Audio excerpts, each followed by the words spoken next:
The world is getting crazier. People are acting more and more insane.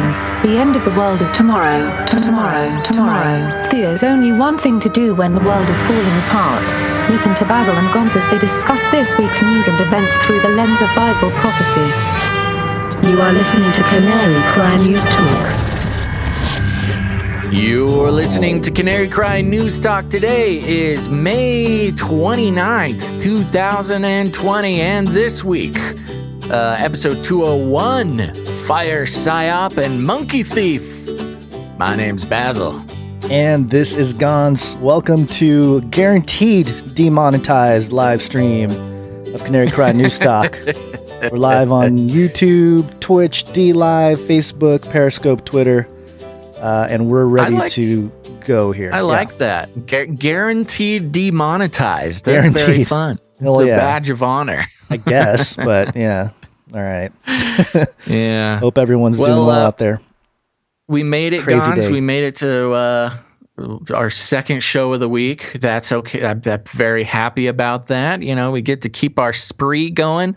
And happy 201st episode. Yeah, event episode 201, as Black Swan says. That's right. This is just a big simulation, everybody. Just to let everybody know, we'll be running some simulations. We'll be creating some models, and just really planning out how to take over the world. Yes. In this episode, and you guys get to be a part of it. I'm so happy everybody's here. I'm looking at the chat.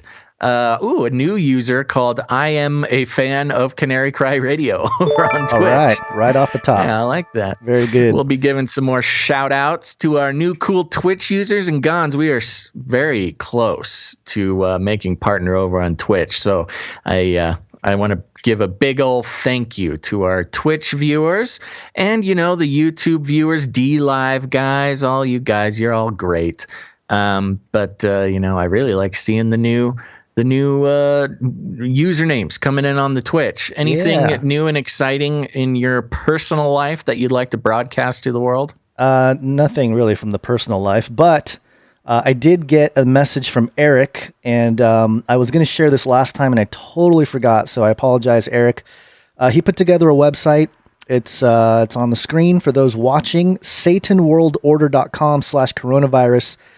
It's got hyperlinks to a lot of information regarding the Rona, videos and all kinds of stuff. So I want to drop the link in the chat there, and if anybody wants to check it out, go to satanworldorder.com/coronavirus.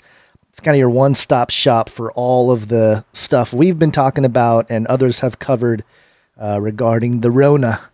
And the Rona, you got to get the Rona. And I want to remind everybody, when long story short, go to canarycrynewstalk.com, look at the show notes. We got links to every article and more that we talk about on the show. And, a lot of people ask us for resources and articles and things, how to communicate these things to the people they know and love well.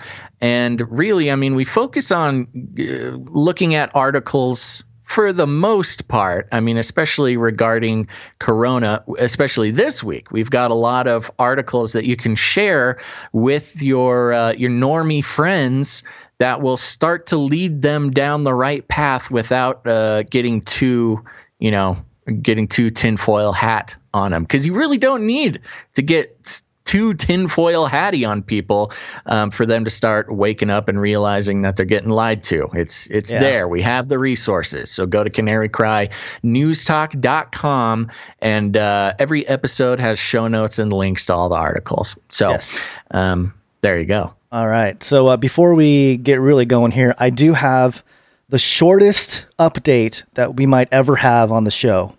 No. Welcome to Chinese News! Trump tweets, China. Welcome to Chinese News! That's our Chinese news for the day. You just tweeted the word China? In China. I think any punctuation, exclamation marks, that could be very telling. He's just upset. He really doesn't like China. for the Ronas. And I think today he actually announced that I think they're really stepping away from the WHO, the World Health Organization. So that's actually happening, I think. So yeah, the official breakaway. Yeah, the official breakaway. What is it? Who's it? The who exit? I don't know. Oh, I see. Hooksit. Okay. So there is no Flippy update today. Don't worry. I'm sorry. I know a lot of people have mixed feelings. A lot of people can't wait for the next Flippy update. Some people don't understand it. They think I'm talking about a dolphin. So for those people, you're lucky. Have we had somebody bring that up? Oh yeah, they thought I was talking about dolphins. Okay, well, robot dolphins. Which maybe I should. Yeah, there's some robot dolphins out there. We got to keep an eye on those robot dolphins. But we have a different update. Yes, Razzle dazzle. that is right. And this is something that you can find. Actually, I first saw it on the canarycry.community dank memes thread, season 3. It was posted by I Fight Sin, and it's a picture, or I guess it's a picture of a note in some office somewhere that says, "To whomever is placing googly eyes all over the office, please stop, thank you." And then over the word "stop" is a couple googly eyes, and I can only think of one person who would do such a thing. They caught me, man. Yeah, if you're looking for a fun way to pass the day, go to Michael's or Walmart or somewhere and just get a pack of like 100 tiny googly eyes. Just start sticking them all over stuff. In the name of Basil. Yeah. That's how. Yes, it'll become a symbol, a worldwide symbol of resistance. How are you fighting the New World Order? Placing googly eyes all over the office. Googly eyes, man. It's a subtle propaganda campaign to drive the powers that be. I like fantasizing this idea that whoever did this is a listener of the show, and they got the idea from watching you. Live streaming. Sure. For sure. It'll be like the hand signal from Hunger Games, right? That's being used. Yeah. People just need to start putting googly eyes on their gas mask and stuff. Yes. Okay. And, so that's something, it's not much of an update, but there you go. There's something. It's fun. Get things going to replace the Flippy update. But there's also another update, probably a little more important. It's got to be biblical. Chris White just finished a debate with Joel Richardson. Will the Antichrist claim to be the Jewish Messiah? And I got through it on 2x speed because I didn't have too much time. And I listened to the whole thing. I also listened to Chris White's sort of a response to the whole debate. And I thought Chris did a pretty good job of defending his position, why he thinks the Antichrist will present himself as the Jewish Messiah. And Joel had some okay points, but the thing that really bothered me was one that as normally happens in debates, they talk past each other. They're not really talking on certain points that are brought up, and because of the fact that there's a timing issue of when things are supposed to happen, or at least biblically, a sort of a eschatological timeline that they disagree on. That's really the crux of the disagreements of who the Antichrist might present himself to be. But also Joel Richardson basically said that Chris White's position on eschatology, this particular position about the Antichrist claiming to be the Jewish Messiah, is a satanic position. And I kind of took offense, not offense per se, but it was just kind of like, really, you're going to call this a satanic position? It's one of those things where you can just put the term satanic in front of anything and try to make some sort of case for it. Yeah. Listeners should know my opinion already that satanic is a very specific thing. So just calling everything satanic is not very helpful. But why did he call that position satanic? I don't understand. Well, I think, I'll let, go listen to the debate. I'm just paraphrasing what I heard, which was basically that you see the rise of anti-Semitism crop up again. And his position is basically, I think the way he described it was, Chris is basically the theologian that is legitimizing this idea that the the modern Jews are trying to take over the world, and it's one of those things where anti-Semitic thing. Yeah, it's an anti-Semitic. The Antichrist will be the Jewish Messiah. Right. Yeah. So okay. I mean, he's got it. There were obviously scriptures argued from both sides, and it's interesting. You got to listen to it, but they're both using the same scriptures, and they're coming up with different conclusions, and so this tends to be something that happens with any kind of as old as time. Yeah, exactly. But I will say, Chris White did tell me that he listens to the show all the time. So what's up, Chris? And he says, I think it may be my favorite podcast. Oh my gosh. Did he really say that? Or he said that. No, that's not fake news. I didn't make that up. So you can ask him. Okay. Well, yeah, if he sues for libel, then everybody will know that you're lying. But so far we're good. That's very cool. Yes. And we're big fans, and of course everybody who listens to the show is a big fan of everything Chris does. Well, maybe not everything, but his work. Yeah, definitely one of the pioneers of the Christian truther space, if you will. So go to BibleProphecyTalk.com to check everything out. And he's also working on that pre-Wrath Rapture documentary. I think it's going to be a good one. I think it's going to be important for people to see the arguments from Scripture rather than, finagling the Scripture, I would say, to come up with other positions. But we're not going to really get into that. Yeah. Amen. In this episode. I think we can all agree with that. Yeah.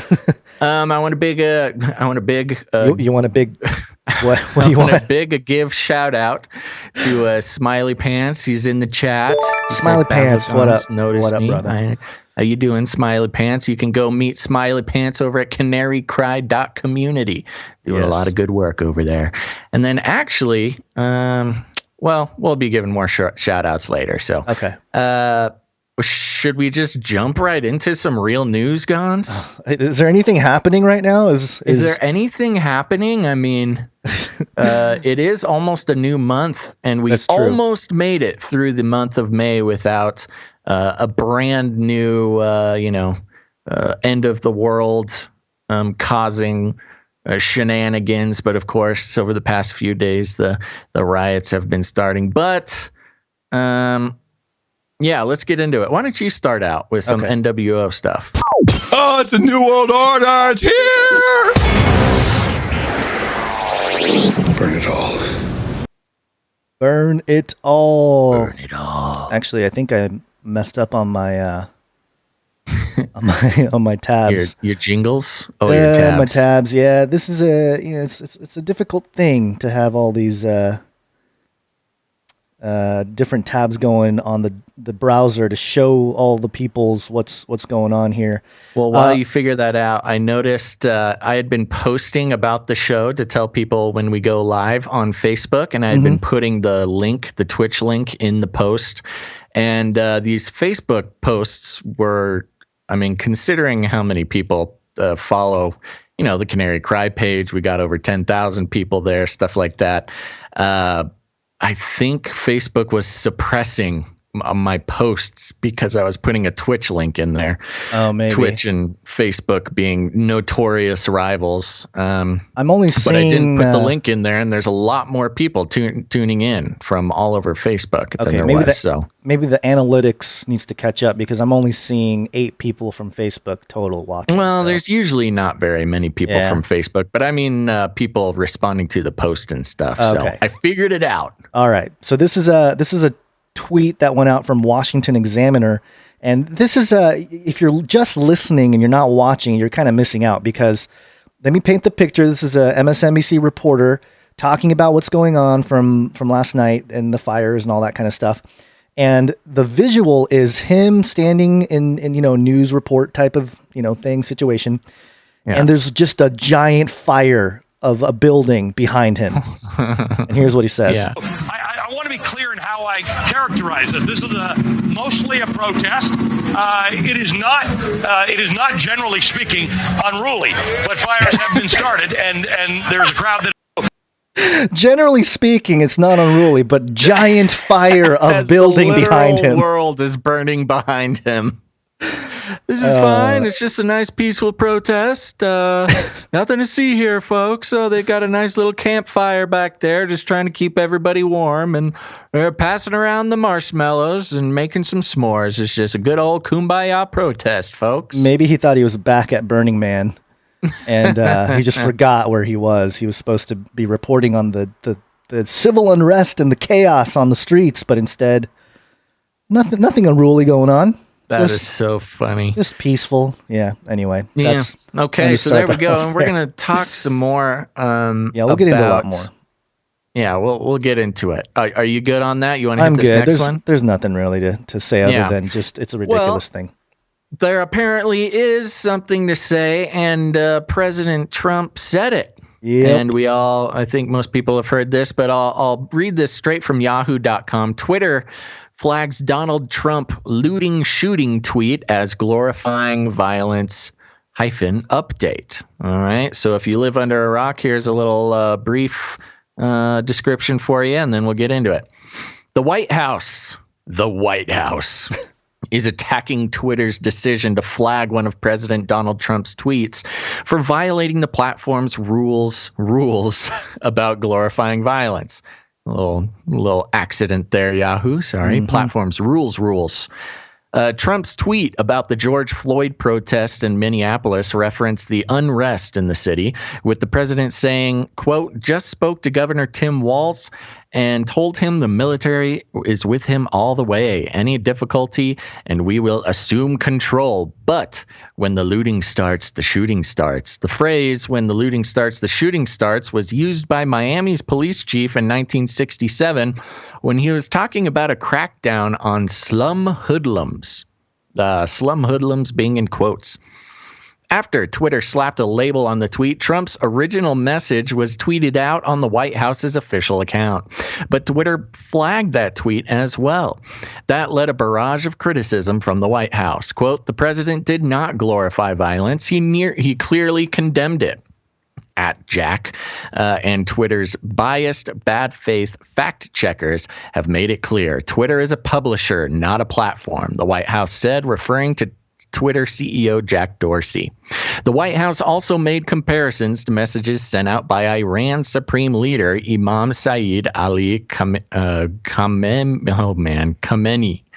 that were not flagged. This tweet violated the Twitter rules about glorifying violence. However, Twitter has determined that it will allow terrorists, dictators, and foreign propagandists to abuse its platform. That was a tweet from the White House on May 29th. Today, the chairman of the FCC, Ajit Pai, also tweeted out messages from Khamenei under the terms of Trump's executive order issued on Thursday. The FCC may ultimately be tasked with considering new regulation that could limit to scope of legal immunity that social media platforms enjoy over the way that they handle third-party content posted on their site. I'm going to skip this tweet from Ajit. A spokesperson for Twitter said in a statement, the tweets violate our policies regarding the glorification of violence based on the historical context of the last line. It's connected to violence and the risk it could inspire similar actions today. We've taken action in the interest of preventing others from being inspired to commit violent acts, but have kept the tweet on Twitter because it is important that the public still be able to see the tweet given its relevance to ongoing matters of public importance. With this notice, engagements with the tweet will be limited. People will be able to retweet with comment, but will not be able to like, reply, or retweet it. This was the first time the notice was used on one of Trump's tweets. The platform outlined its policies for world leaders in a blog post from last year, in which it said that, quote, if a tweet from a world leader does violate the Twitter rules, but there is a clear public interest value to keeping the tweet on the service, we may place it behind a notice that provides context about the violation and allows people to click through should they wish to see the content. Twitter has also said distinguishes between the types of reference to violent acts made by world leaders. In October, the company said, quote, presently foreign policy saber rattling on economic or military issues are generally not in violation of the Twitter rules. And here's an update at 5:33 a.m. 5:33 update. Yeah. Trump has responded in multiple tweets claiming Twitter is doing nothing about all of the lies and propaganda being Democratic Party.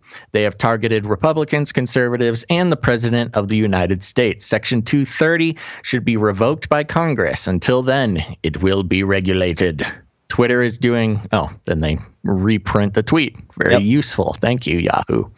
In a separate tweet, he tags Fox News and Fox anchor Maria Bartiromo with the quote, the president has been targeted by Twitter. The official White House Twitter account has also quoted Trump's original flagged message, seemingly in a bid to boost its visibility. You obviously saw this happen as it happened, right, Gons? Yeah. Well, I saw the tweet, and then I saw the tweet kind of disappear and get behind one of these violation things. And if you're watching on the screen, it's there. It says this tweet violates the Twitter rules about glorifying violence and blah blah blah. And I was a little, I don't know, not taken back, but it was kind of when I first read when the looting starts, the shooting starts.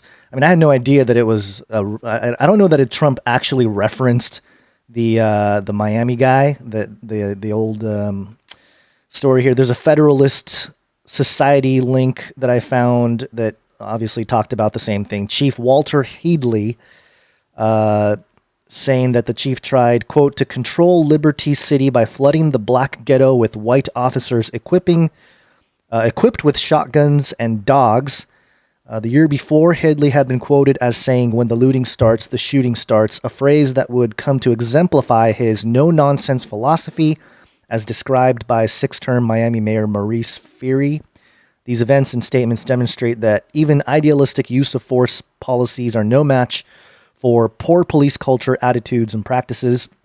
And I couldn't really find, I can't tell if this is like just a guy that was really hard-nosed and wanted to crack down on a really, a crime-filled part of town, or if it's like a legit, hey, the guy was a white open white supremacist, whatever it is.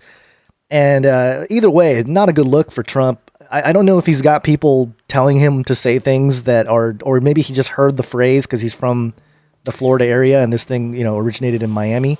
It just sounds like something he heard somebody say. That's kind of what I'm thinking, that he was just kind of, hey, I've heard this thing. And I'm sure he meant it as like, hey, once the looting starts, then the shooting, not shooting the people, not shooting the protesters, but that these people that are doing the protests are going to start firing. And there was actually, I think there was a newscaster, I can't remember what. There's been so much happening so fast that we couldn't document everything for this episode, but there was a guy who basically was caught playing audio of gunshots during like the fires and during a lot of the riots. Oh, interesting. Yeah. I did not hear about that. Oh yeah, it was bad. It was real bad. And there's a couple of people shaming him and stuff, right in person there. So, I mean, there's a lot of weirdness going on, but one thing I want to point out here, this Yahoo article is in the entertainment tab, Yahoo Entertainment. So it just goes to show, which is another kind of a slam towards the president. There was during the election, the 2016 election, I forget who it was. It was one of the big media outlets. They would do all their reporting on Trump in the entertainment section, right? Not the politics section, right? Just sort of as a slam and a reference to his, shenanigans, time on television there. Yeah. I do gotta say, Guns, just as a fun note about the show, I think you hooked up the chat from YouTube to feed into driving people crazy. Is it really? Should people I turn it hated off? It? Yes. Okay. We almost had a riot in the chat section. All right, hold on. Let me. The Twitchers. No, I already banned it. You banned it from Twitch. I banned Restream bot. Yeah, but I can unban it if you want to just turn that off. Okay, you did it. Great. No, I was going to see if that, if that actually was good or bad. Obviously, yeah. No, not good. apparently the Twitch people they like their chat stream pure without the YouTube, without the YouTube comments coming in. We're starting our own race war over here. We got to be careful. Tech platform war.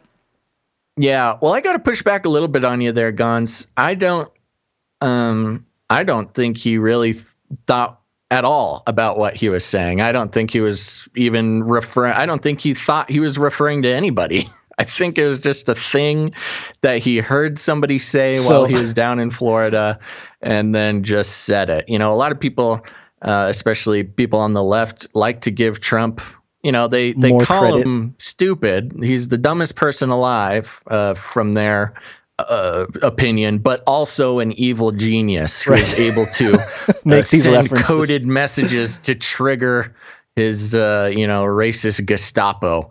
But I guess that's you're that's probably like right, but at the same time it's got to be the most unfortunate thing that he said that, and it just happens to be this like hard-nosed Caucasian guy who allegedly was a little overbearing on a black community in the 60s. Well, and he may have been a racist. I mean, during the Civil Rights movement. Yeah, that's what I'm saying. He may have been a racist guy, and but I don't think Trump is. I don't think he's specifically trying. Well, dog whistle. That's a term we haven't heard in a few months. Yeah, dog whistling. But anyways, enough about the tweet. There's enough to get into here. But what that did trigger was Trump's executive order about changing the rules on social media platforms. You know, actually, he actually signed that executive order before all this stuff happened with the banning and the whole deal. So it was earlier in the day, the same day yesterday, he did the executive order thing, and I think it was right after that he started tweeting about it. And I mean, right away it didn't work. I guess the threat didn't happen, or it didn't really register. The whole Section 230 I think thing. This happened all on Monday. I think his tweet went out on Monday, didn't it not? I thought this tweet... Or no. This tweet was yesterday. Sorry, I have the wrong tweet picked up. Yeah. Oh, gosh. The original tweet thread was basically Trump saying, "I can't stand back and watch this happen to a great American city, Minneapolis. Total lack of leadership. Either the very weak radical left mayor, Jacob Frey, get his act together and bring the city under control, or I'll send in the National Guard and get the job done right." And then it was the next tweet. If you're looking at the screen, you can see it's unavailable on that thread because Twitter took it down. And then it was, they fact-checked him on Monday. That was, I think it was a different tweet. Fact-checked him on. Well, that's what I mean. It was a different tweet. That's what sparked. He didn't like being fact-checked, right? Which started the executive order. Now, just a quick review of that because it may apply later. As of now, social media sites, Silicon Valley as a whole, but social media companies in general, are not held liable for what their posters, what their users post until they start editorializing. And there's been a big conversation about what is editorializing. But Trump went ahead and pulled the trigger, and that really is honestly, it might be the most disruptive, the most disruptive things he's done lately. Of course, other people will argue with me there, but with the amount of sway and hold that social media companies have on the world, changing a foundational way that they're legally regulated is a cataclysmically disruptive event. And it may not seem that way, especially when you compare it to, a lot of bigger things that people would like to, point out, whether they don't like his response to coronavirus or they don't like this or that about him. Honestly, his executive order about restructuring the ways that social media companies are, allowed or, regulated or non-regulated or whatever, that has the potential to be the biggest impacting thing on a global scale, really. I mean, once you start kicking around the social media companies, that's something big. The social media is responsible for whole uprisings and government overthrows in the Arab Spring and this and that. And to start pushing back on them is something that hasn't really been done. The classification of social media sites, happened back in the late Clinton era. And this is the first time that they're really getting a big pushback. And this, I don't know, if this comes about now, the final executive order has not been published that I've seen as of, before we started this show. So we'll see what's actually in it. But I don't know, man. That's a big deal. Yeah. And part of the Section 230 is that they're considered to be a neutral platform. But clearly, if they're trying to sway opinions or trying to become arbiters of truth, then they're not being neutral. So, I mean, the executive order is supposed to just get them to back off, let people say what they want kind of thing. But at the same time, I've seen different sentiments on that. People saying that, hey, Twitter's still a private company. They can do whatever they want. Or, which is an argument that doesn't mean anything. Right. At this tons point, of companies, especially at this point. But I mean, tons of companies are private companies and they can't do what they want. That's not what private company means. Yeah. Well, that's the thing. It's not, it's got to stay within the legal boundaries. And obviously when they're starting to do this, it's outside of that. And also that, I forgot my other point. It really wasn't that important. We should probably move on because we got a lot to get to. Yeah. The whole thing a here, lot of people in, a lot of people in chat trying to convince me that Trump is not a racist. Look, I'm not saying anything regarding that. I'm just I'm backing away from this conversation. The googly eyes are slowly sinking.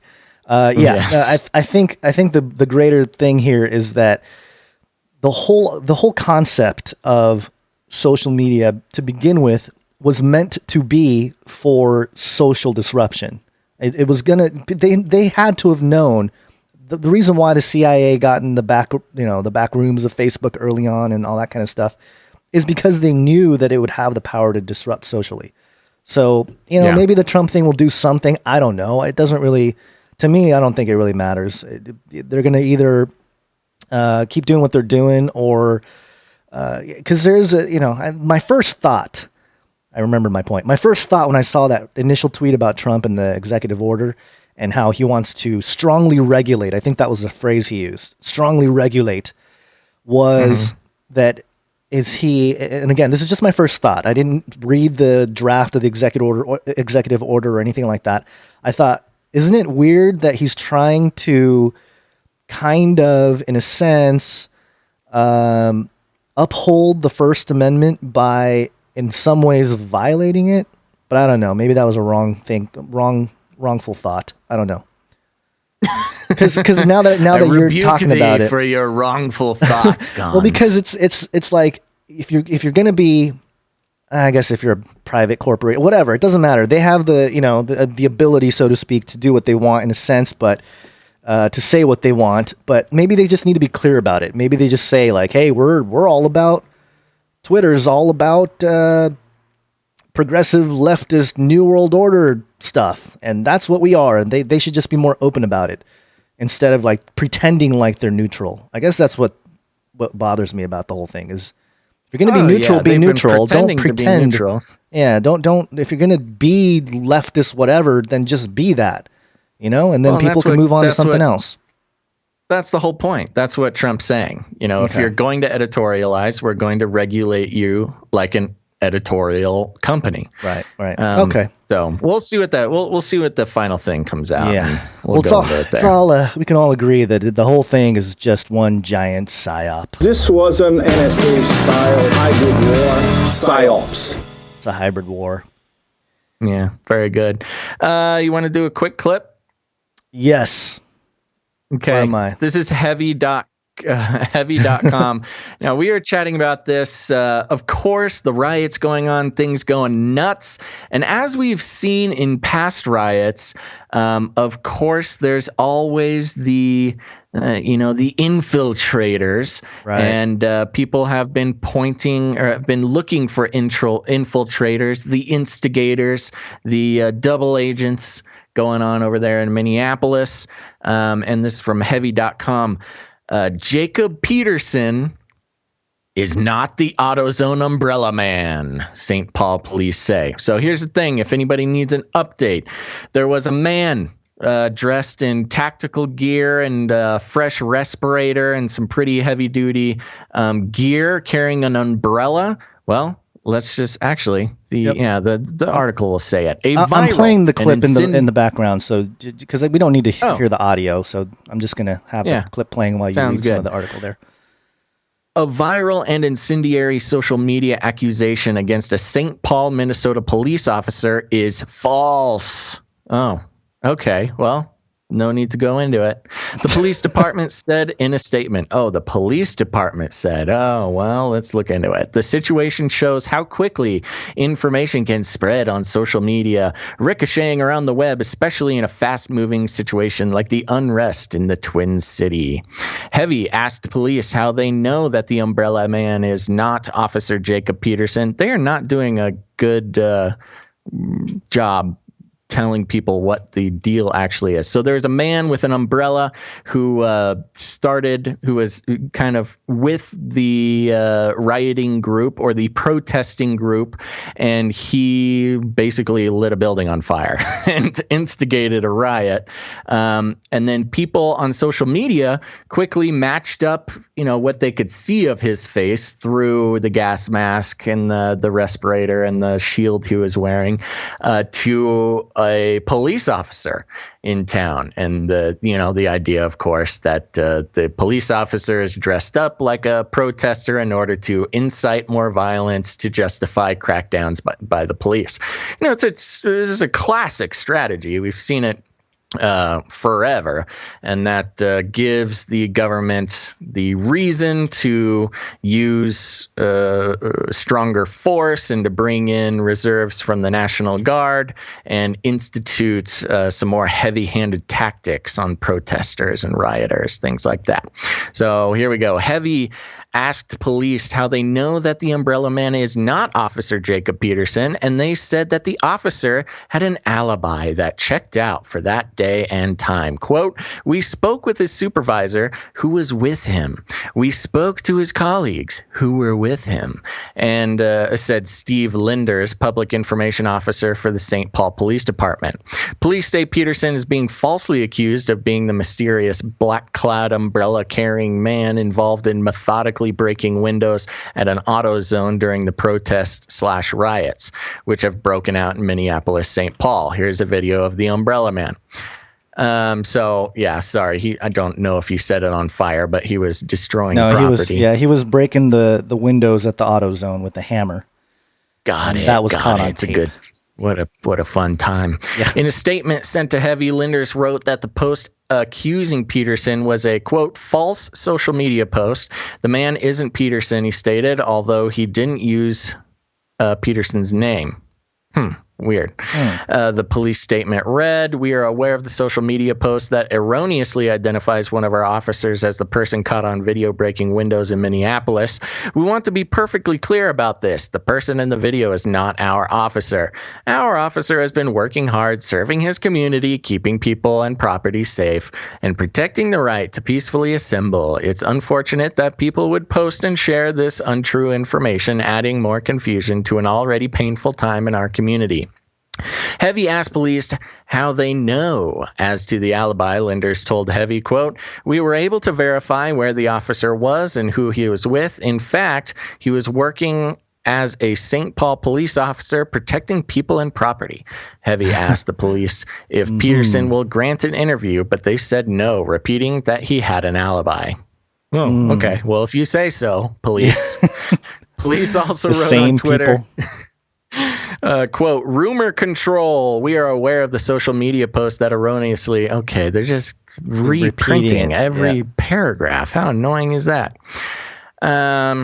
So yeah, there you go. According to the police, the policeman, this policeman's a good policeman, not a bad one. In fact, he was on duty, conveniently. On duty, yes, yeah. And with many other people to we verify his alibi. We brought a story a few weeks ago about the Rona and how they only need eyebrows and eyes to identify people with their facial recognition.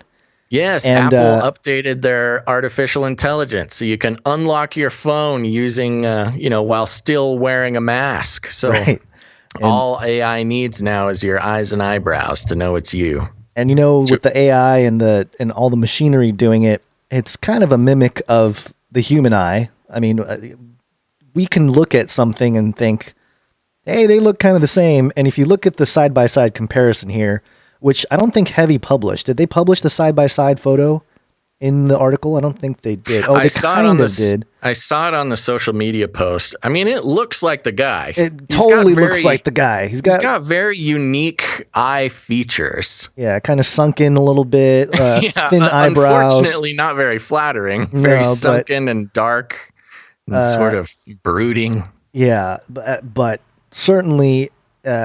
you'd need to see the rest of his face, I guess. But yeah, just on a glimpse and very pixelated, looks like the same guy. I don't know. It's not surprising. Yeah. This kind of thing is expected if you're of the worldview that we're approaching this from. Yeah, and it's not unheard of. And having the police station who, let's just take for a second, everybody put on your tinfoil hats, okay? If the government wanted a reason to justify heavy-handed force on protesters and rioters and whatever, they did it in China, they did it in Venezuela, they've of course done it in America. It's a common tactic. What you do is you put some police officers in plain clothes to up the ante. Get people to do stuff that justifies bringing in,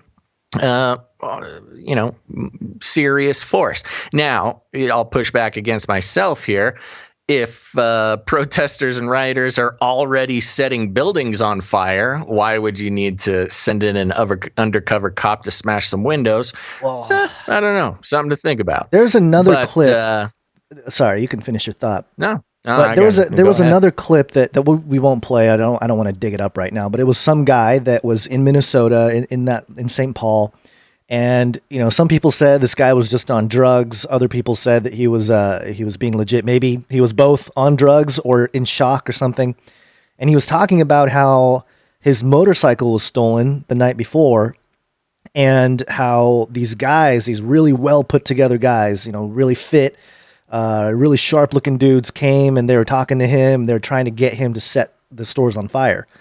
And they were doing wheelies on their motorcycles and just really guys that knew what they were doing with some of the, just motorcycles and stuff, but very aggressive, very in shape. And the guy was, the guy that was on camera was saying, gotta be cops if they're in shape. Well, not just cops, but provocateurs. Hired provocateurs from wherever, trying to instigate a crowd of people that are already emotionally charged to actually start the violence. And if they don't do it, then, if they can't get anybody to do it, then they'll just do it themselves. So it doesn't really matter if nobody really, picks up the baton and starts smashing the windows, because they can just, dress up as Umbrella Man and do it themselves, I guess, if it's not going down to the level they want it to. But those agent provocateurs, Gons. Yeah. And we've got the Merriam-Webster agent provocateur definition here. One employed to associate with suspected persons and by pretending sympathy with their aims to incite them to some incriminating action. Yeah. So pretty straightforward there. Yeah. You got a double agent. And we've brought stories about the FBI doing this to people that have mental problems or have schizophrenia, and try to get them to commit, or at least agree to commit, to some kind of domestic terrorist act and arrest them for it. And, then they have footage of them saying, oh yeah, I'd love to blow up the banks because They're the ones that are evil or whatever it is, whatever they were convinced to do.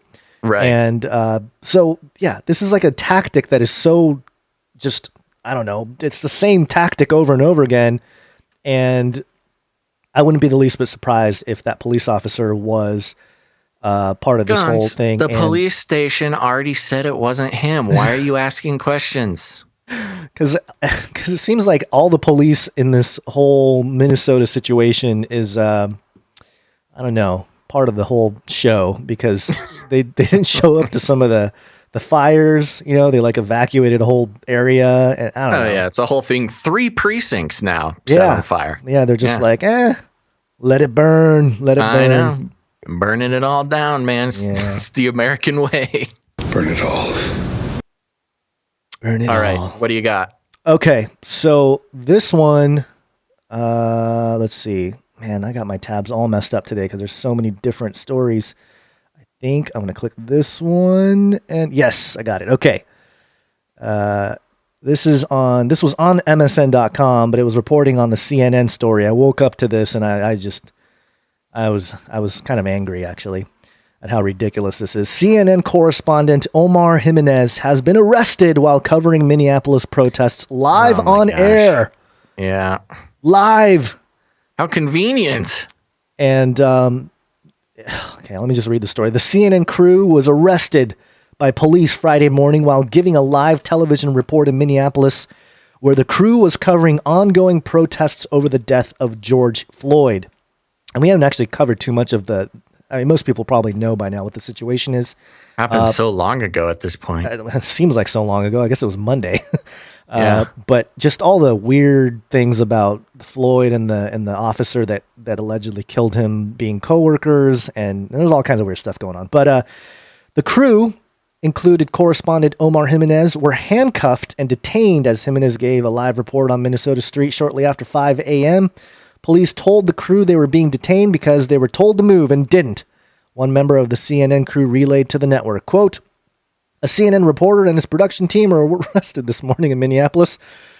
They just repeat it over and over and over again. I know. I hate this thing where they report on tweets. They'll tell you what the tweet said.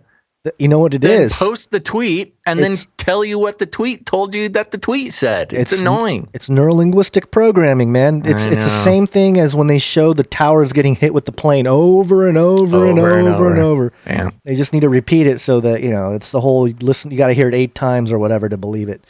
A clear violation of the First Amendment rights. The authorities in Minnesota, including the governor, must release the 3 CNN employees immediately, CNN said in a statement. I like how CNN and Twitter are becoming these totalitarian platforms here. Officers approached the crew as they moved in to arrest a protester behind them. Jimenez could be seen holding his CNN badge while reporting, identifying himself as a reporter and telling the officers the crew would move wherever officer needed them to. An officer gripped his arm and Jimenez talked, then put him in handcuffs. "We can move back to where you like. We are live on air here. Put us back where you want us. We are getting out of your way. Wherever you want us, we'll get out of your way," Jimenez said before he was led away. "We were just getting out of your way when you were advancing through the intersection," Jimenez said. CNN's Josh Campbell, who also was in the area but not standing with the on-air crew, said he too was approached by police but was allowed to remain. "I identified myself. They said, okay, you're permitted to be in the area," recounted Campbell, who is white. "I was treated much differently than Jimenez was." Jimenez and the crew had been reporting from the site near City Police Department precinct that protesters had burned and officers had abandoned overnight. About a block away, a fire was burning at a different 4-story building that had contained restaurants. Over 100 state police officers in body armor and riot gear had arrived and lined up near the area where the CNN crew was, near the precinct building on East Lake Street. After the photographer was arrested, his camera was set on the ground. The photographer, I mean the cameraman? His camera was set on the ground and continued to transmit live images. And, I tweeted this out right away. I said, "I'm sorry for my skepticism." Not really, but I say that just to be gentle on Twitter. But this looked to me like the most staged event I might have ever seen on the news. This will divide the country even more, and it's all to garner a vote. Pretty disgusting all around, in my honest opinion. The reporter was later released. And the MSN article doesn't mention how he was released, like, a couple hours or something later. And I mean, you watch the video, it just looks like it doesn't read real at all. No. I mean, he's being held by the arm and then just kind of continues to report. And then another cop comes up, kind of grabs his other arm and says something. And then he asks the cop what he said. The cop says, "You're under arrest." And he leans in and he leans the microphone in to the cop. Yeah. And let me see if I get to the part here. And then the cop, again, he's kind of leaning and he's kind of shy. You know, he was acting like a guy who was told to arrest a reporter live on air. And, you know, that's just what it reads. I don't know. Everybody can watch it themselves and see what they think. But the way that he says you're under arrest and then the reporter asks, he's like, "What?" And then leans the microphone towards him, and the cop leans into the microphone and says, "You're under arrest." And then it goes from there. It's the most whack thing I've ever seen. Yeah. Yeah. It's almost like I can picture. And by the way, the backdrop of this whole thing is like the most apocalyptic thing you got the big, you know, I don't know what burned out building. Burned out building. The frames. Yeah. But you got all the police officers in their riot gear all like huddled up behind them. But then also the ones that are around the crew. And I mean, the whole thing, I'm just picturing Soros or something even higher up in the background in some room, you know, saying like, "Okay, arrest, make the move." And the other thing I pointed out, by the way, 21.7 million views of this clip. Just ridiculous. That's a lot of people watching it. And that's a lot of outrage, manufactured outrage. The one thing that I noticed was the cameraman. Obviously, there's a lot of like graffiti about Floyd and all this kind of stuff in the background, but the cameraman was focused in. I can't breathe thing. Yeah, it was focused in on all this graffiti that was on some of the concrete slabs that are being placed there, and one of them clearly was the "I can't breathe" thing, which was the whole. What was the guy's? It was a few years ago. Yeah, it was one of the other cases, but it's also associated with this one. This is what Floyd was saying. Well, I know, but I think he was saying it because of the whole. Somebody tweeted. I think he was saying it because he couldn't breathe because he had a police officer's knee on his neck. But there's no, but it's been a widely used. I'm trying to remember the name. Somebody in the chat's got to mention or can let us know, but I don't remember the name of the. Is it Eric Garner? Was that the one? But there are many. I know, but there was one that this whole line, here. "I can't breathe," became a whole thing, and that athletes wearing "I can't breathe" T-shirts and the whole deal.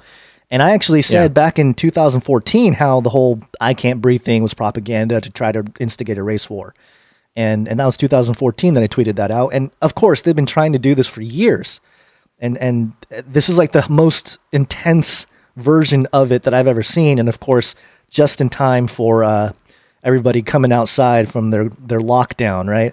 Now that everyone's, it's crazy how the week everything's supposed to open up. Let's just instigate a little racial tension right after Eric Gardner. Thank you, somebody in the chat there. Valley and Crowns on Periscope.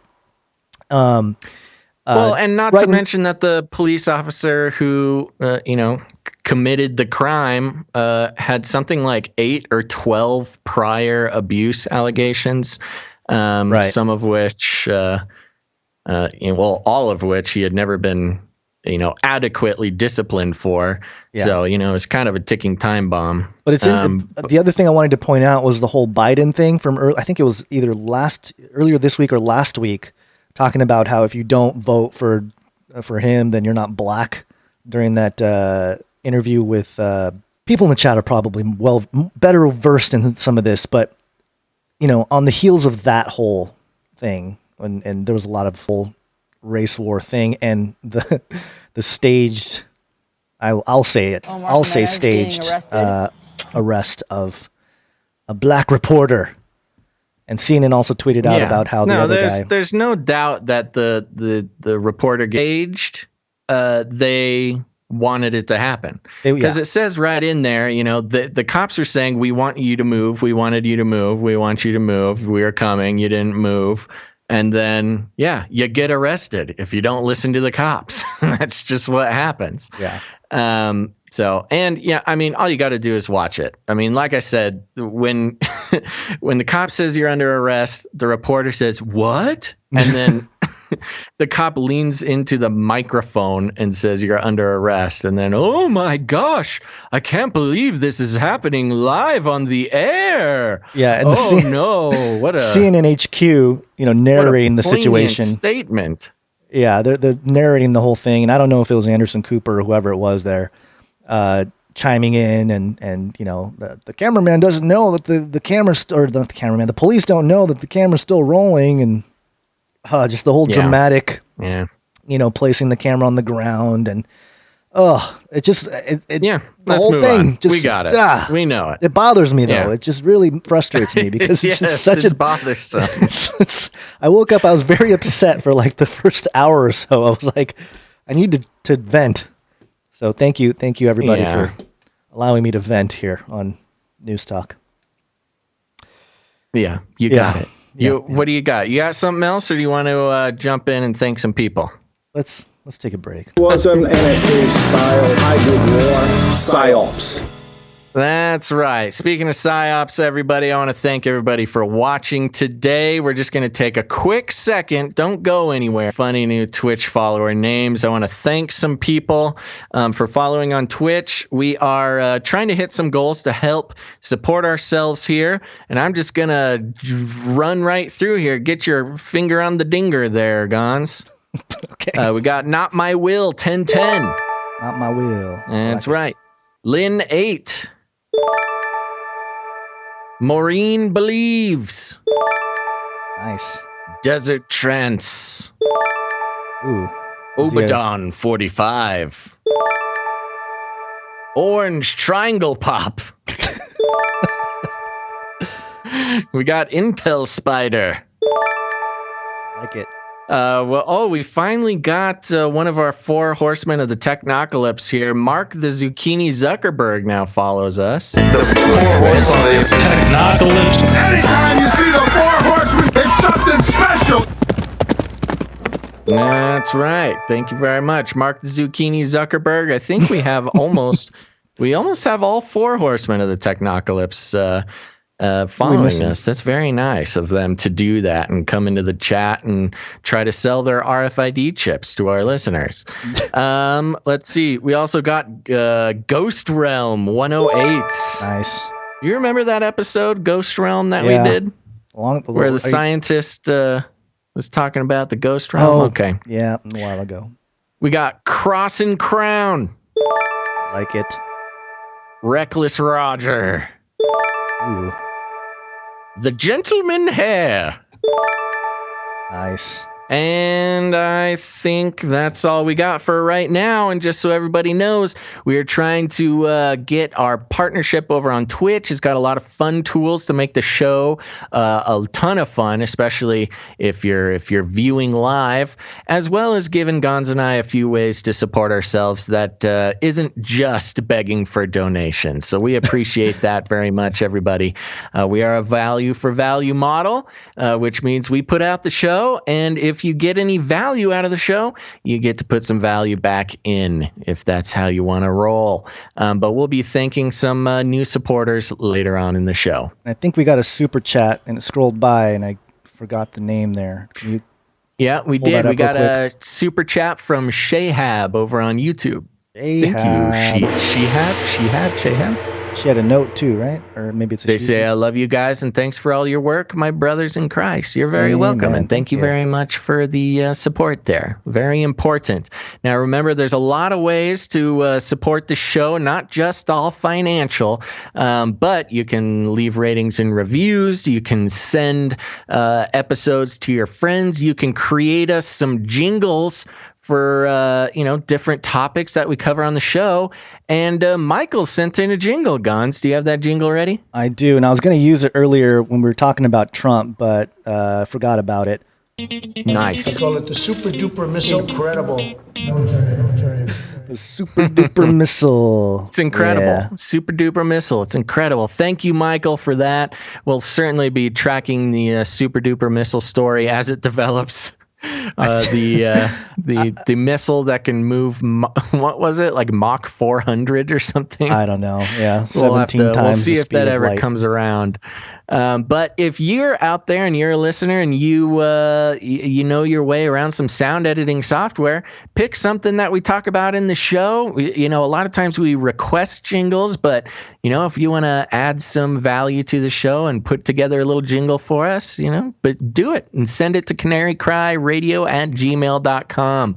You're technically a producer of the show when you do that, so you can tell your friends. At least Trump just signs executive orders and doesn't want to super duper missile, Twitter or like Jack's house or something. Yeah, and then you we never know. Man. I know you never know. That would be We're the not ultimate there troll. yet, but who knows when we got enough super duper missiles at his behest. You'll have to take cover every once in a while. Yeah. All right. So a couple more. Are you done with all the thanking? So we can move on. I'm done with the thanking. Let's jump in. I want to talk about just one more thing, one or two more things about the riots, and then we'll move on to some other topics. Sounds good. We should have popped this one actually before the break. I know, but we should have. We'll follow up on it. Is a new piece of news actually on top of all this, and we're reading from NBC, so it's a PSYOP. Oh, you know what?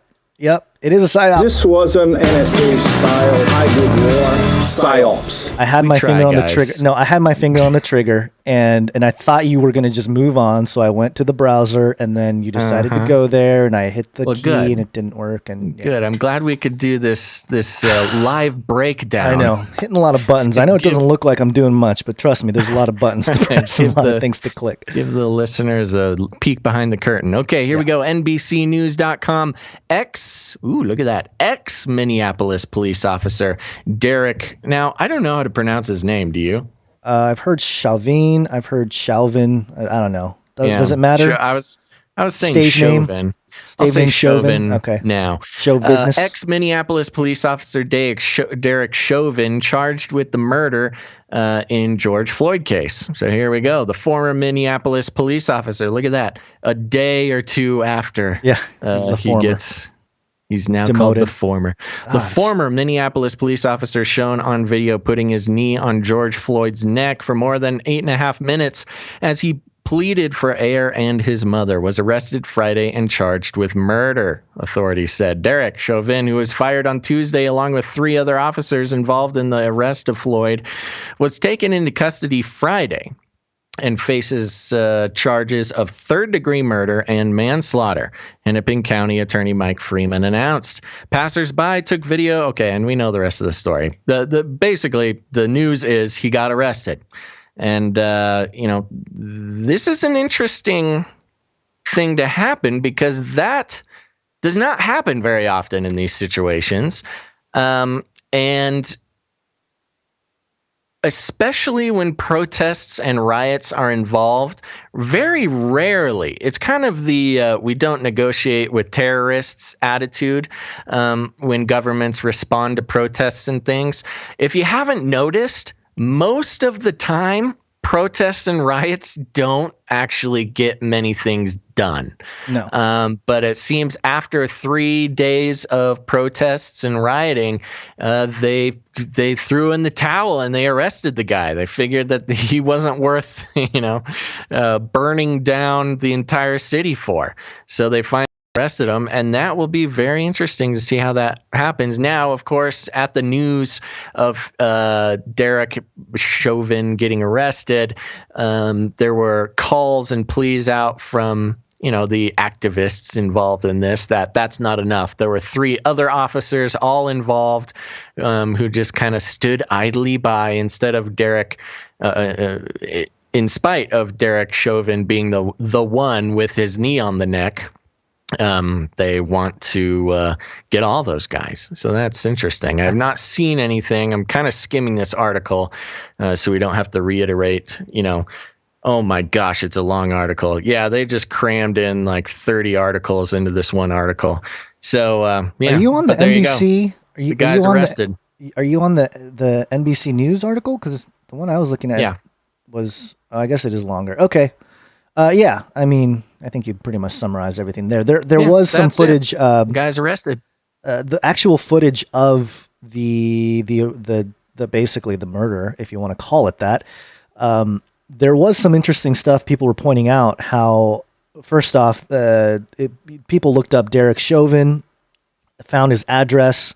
He had multiple addresses that were connected with the number 33. And also 17, and those are patterns that we often see with the symbolism going on when anytime there's a situation like this. And also the other officer that's standing there next to him, kind of blocking the way, was an email address that was associated with this guy Derek Chauvin's home address.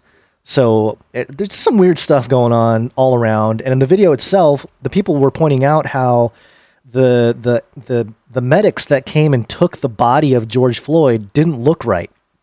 And because they were saying they didn't cause or they didn't follow any of the standard procedures of what they normally do in terms of, taking the pulse or trying to revive the guy right on the spot. It was more like, oh, touch his head. Okay, yeah, roll him onto the stretcher here. Let's throw him into the back of the van. And there was a lot of EMTs commenting like, yeah, that's not normally what we do there. So again, a lot of questions to be asked with the whole situation. And did see some couple super chats come in. Yeah, we got a super chat from Coach Izzy. Yes, thanks. Coach Izzy. They say, sup, Gons and Basil, love you guys, peace. And one from Angel Martin over on YouTube. Chauvin, as in chauvinism, which means supremacism. What are the odds? Clearly a fake name. Yeah, quite possibly. Fake name, or at the very least chosen to be the representatives of the instigation of race war. And this was one little thing that I forgot to do in the last section, that segment or whatever, that I wanted to play for everybody. This is Van Jones on CNN. Apparently, Basil, if you are a descendant of the Europes or the Nordics, you have a virus. There's another reality here that you're starting to see. So even the most liberal, well-intentioned white person has a virus in his or her brain that can be activated at an instant. And so what you're seeing now is a curtain falling away. Look in the mirror at how you choke off Black opportunity, how you choke off Black dignity, how you behave. People are now fed up. People are telling me they're tired of hashtags.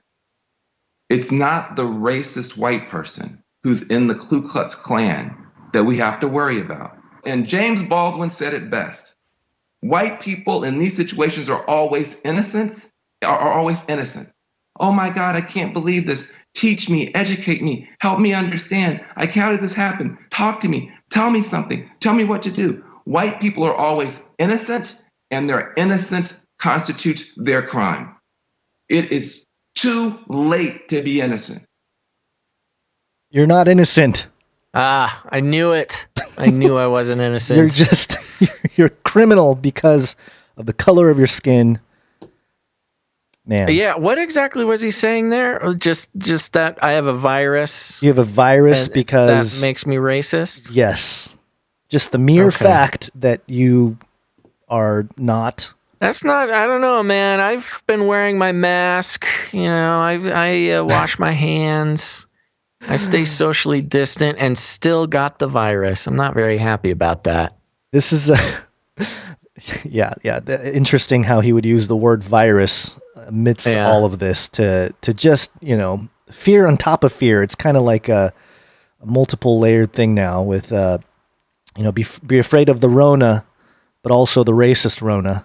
Yeah. Well, that doesn't surprise me very much. No. Let's speaking of the Rona, Gons, speaking of the virus. Let's jump into some monkey business. I want to tell you about the monkeys. COVID.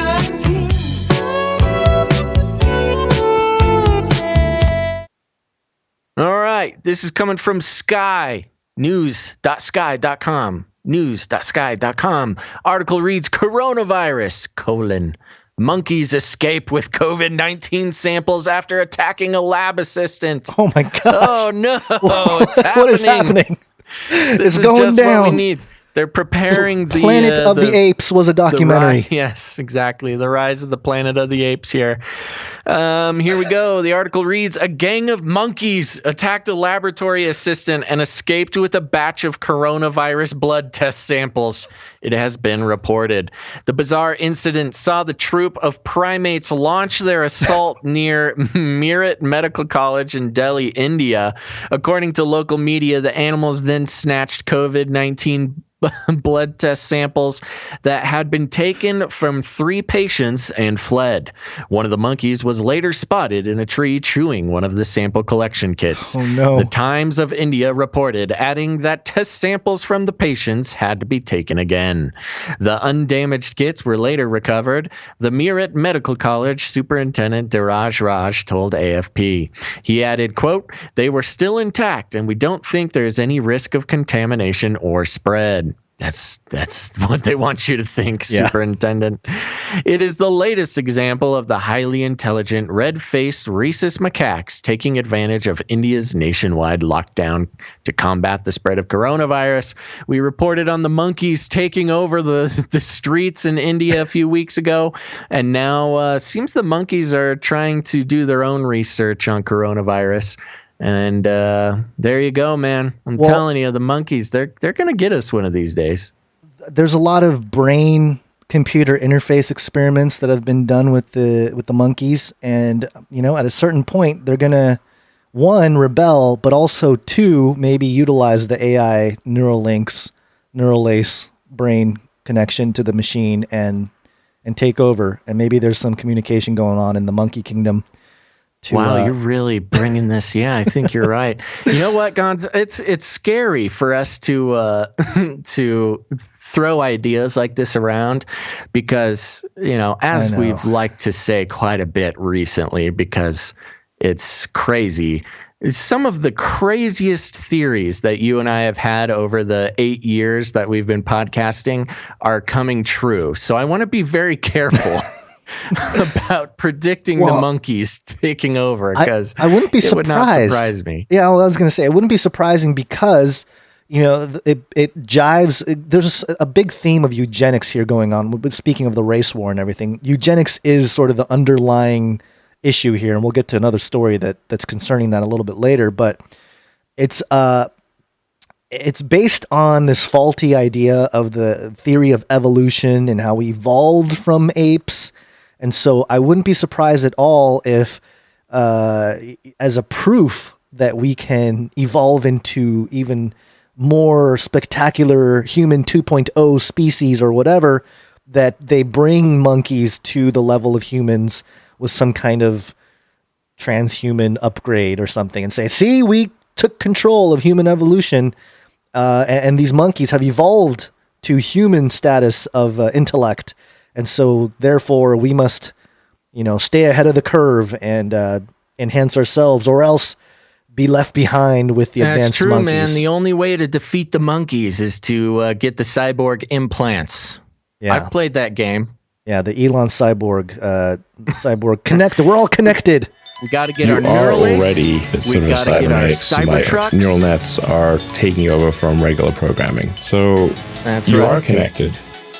Yeah, so you're connected to the monkeys and to the machine.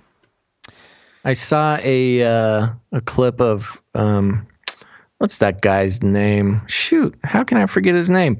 Jay Leno. Oh yeah, notorious car-loving man. Yeah. He did a clip with Elon Musk and drove around a Cybertruck and drove the Cybertruck through the boring tunnel, and it was really awkward, man.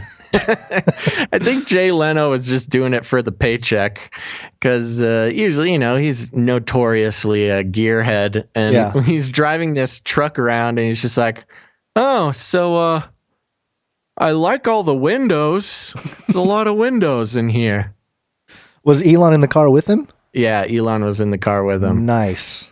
And So he I gotta check really that out. said nothing of value about the Substance. Cybertruck, except for it's got big windows, and Elon says he plans to make everything 5% smaller in the truck. So there you go, your hard-hitting Cybertruck news. I do want to give a little update here, Gons. We are number 7 on the Twitch talk shows and podcasts list right now. Nice. So that's nice. We made it up to 5 last show, but right now we're sitting at 7. So anybody over there at YouTube or Facebook or wherever, head over to twitch.tv/Canary Cry Radio. Let's try to go up. Let's try to make it to number 1, baby. We made it to number 2 once, but we're down at 7 right now. We need to get some more viewers over there on the Twitch. Okay, let's go. You want to talk more COVID? Let's do one more. I think I got a couple more Rona stories. Got a couple more. COVID.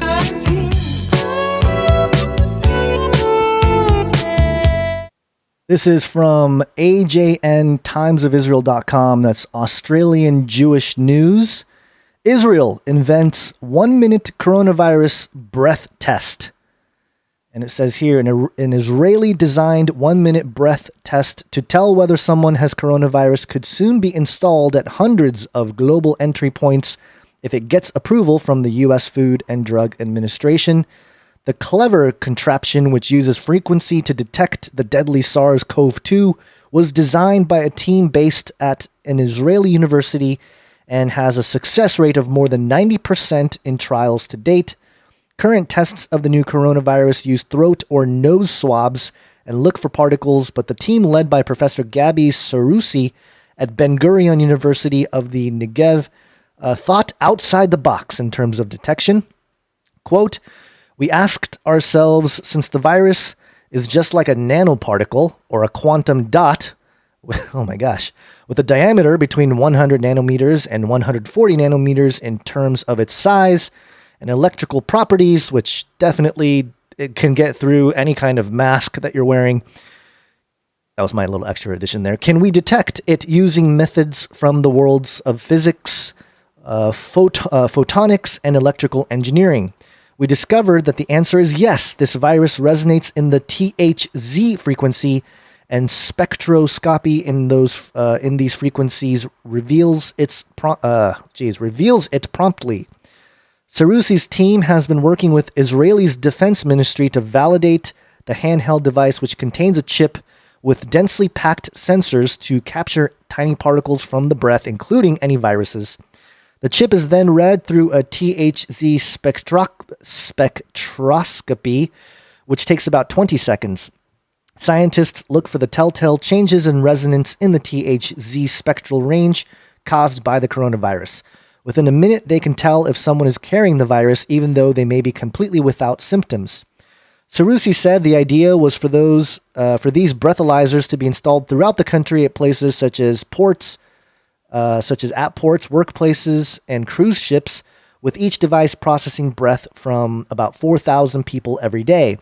The next steps are to conclude the validation process, then get Food and Drug Administration approval, for which there is a COVID-19 fast-tracking system in place, meaning that the tests could be seen in public as soon as September. And, you know,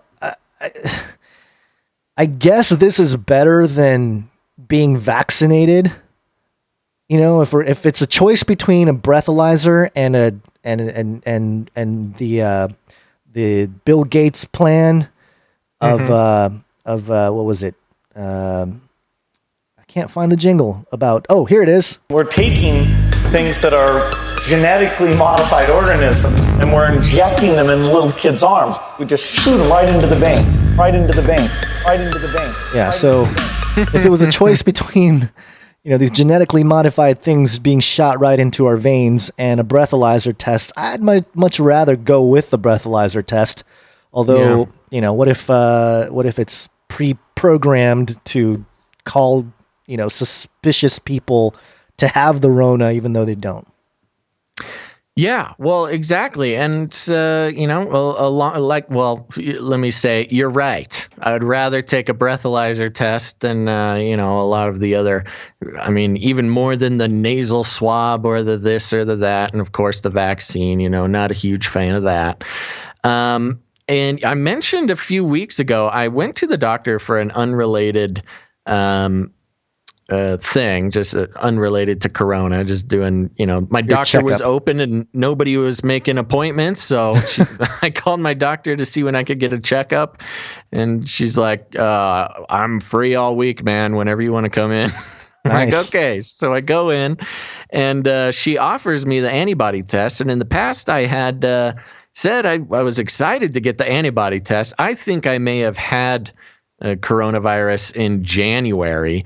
I missed a couple of shows because of it.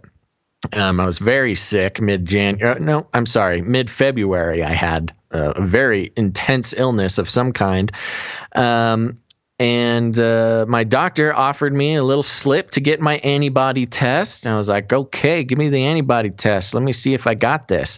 But then the articles started coming out that the antibody tests were not very effective and that, at least 50% of the antibody tests could be false positives, et cetera, et cetera. And now we have this article. And one thing we like to do on this show is kind of scope the attitudes and the leanings of different news organizations and how that kind of transforms over time.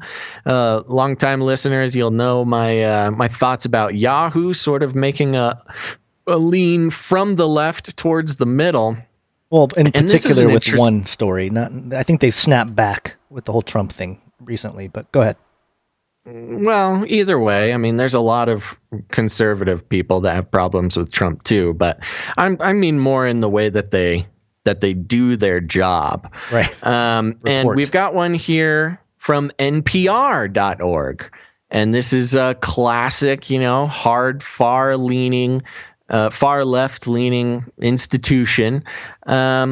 And let's see what they got to say about COVID-19 antibody tests. Hit me with that COVID jingle, baby. Oh, you want the jingle again? COVID.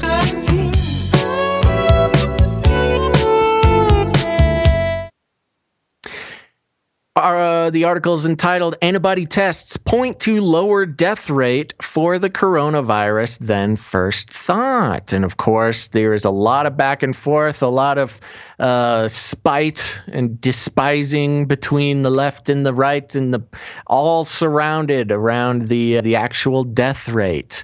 A lot of people thinking, the death rate's about the same as the flu. Other people saying, it's 20 times more than the flu. We heard this for 100,000 dead. Weeks and weeks and weeks. We heard it's 20 times more deadly than the flu. And here we go. The article reads, mounting evidence suggests. Remember, this is NPR. Mounting evidence suggests the coronavirus is more common and less deadly than it first appeared. The evidence comes from tests that detect antibodies to the coronavirus in a person's blood rather than the virus itself. The tests are finding large numbers of people in the U.S. who were infected but never became seriously ill. And when these mild infections are included in the coronavirus statistics, the virus appears less dangerous. NPR? What happened? NPR. I know, man.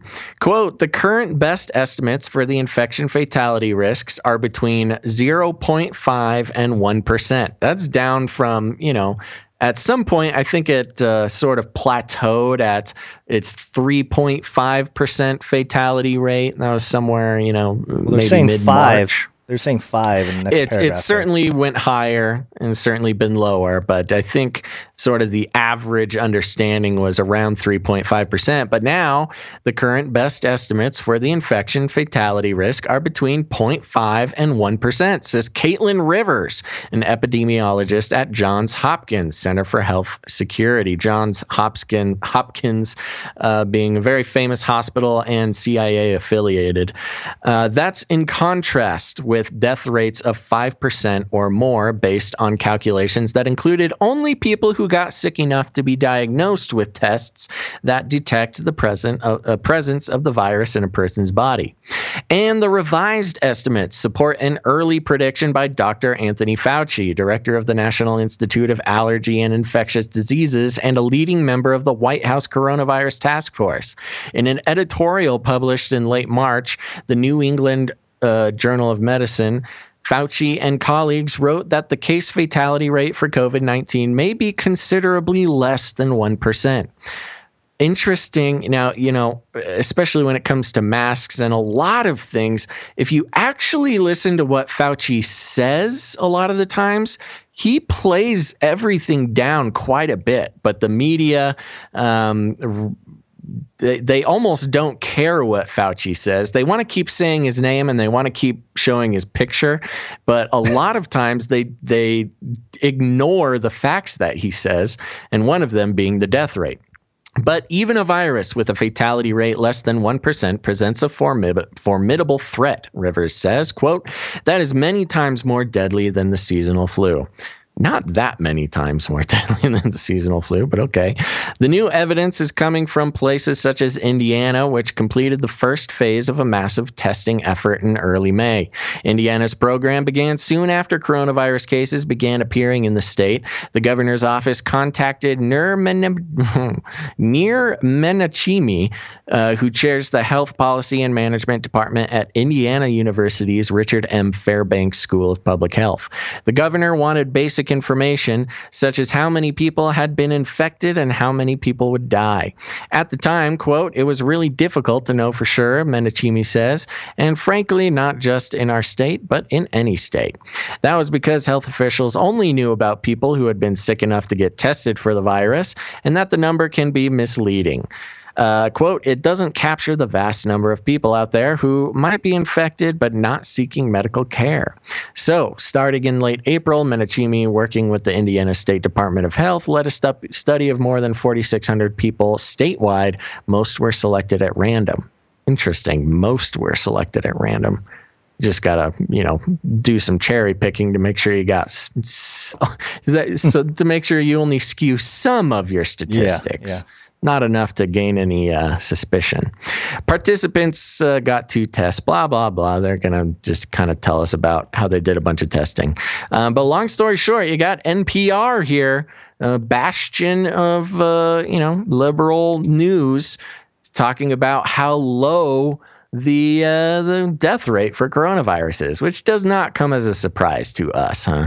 Well, at a certain point, when people aren't dying and hospitals and nurses are being laid off, your normal normies, as you like to call them, would probably get a little bit suspicious with all the hype, especially now. There's so many people that are, you're probably hearing a lot more about the doctors that were censored and whatever, unless you're really in just like a, left-leaning Twitter bubble or something. You probably have people in your life at this point, especially in America, that are questioning the official narrative.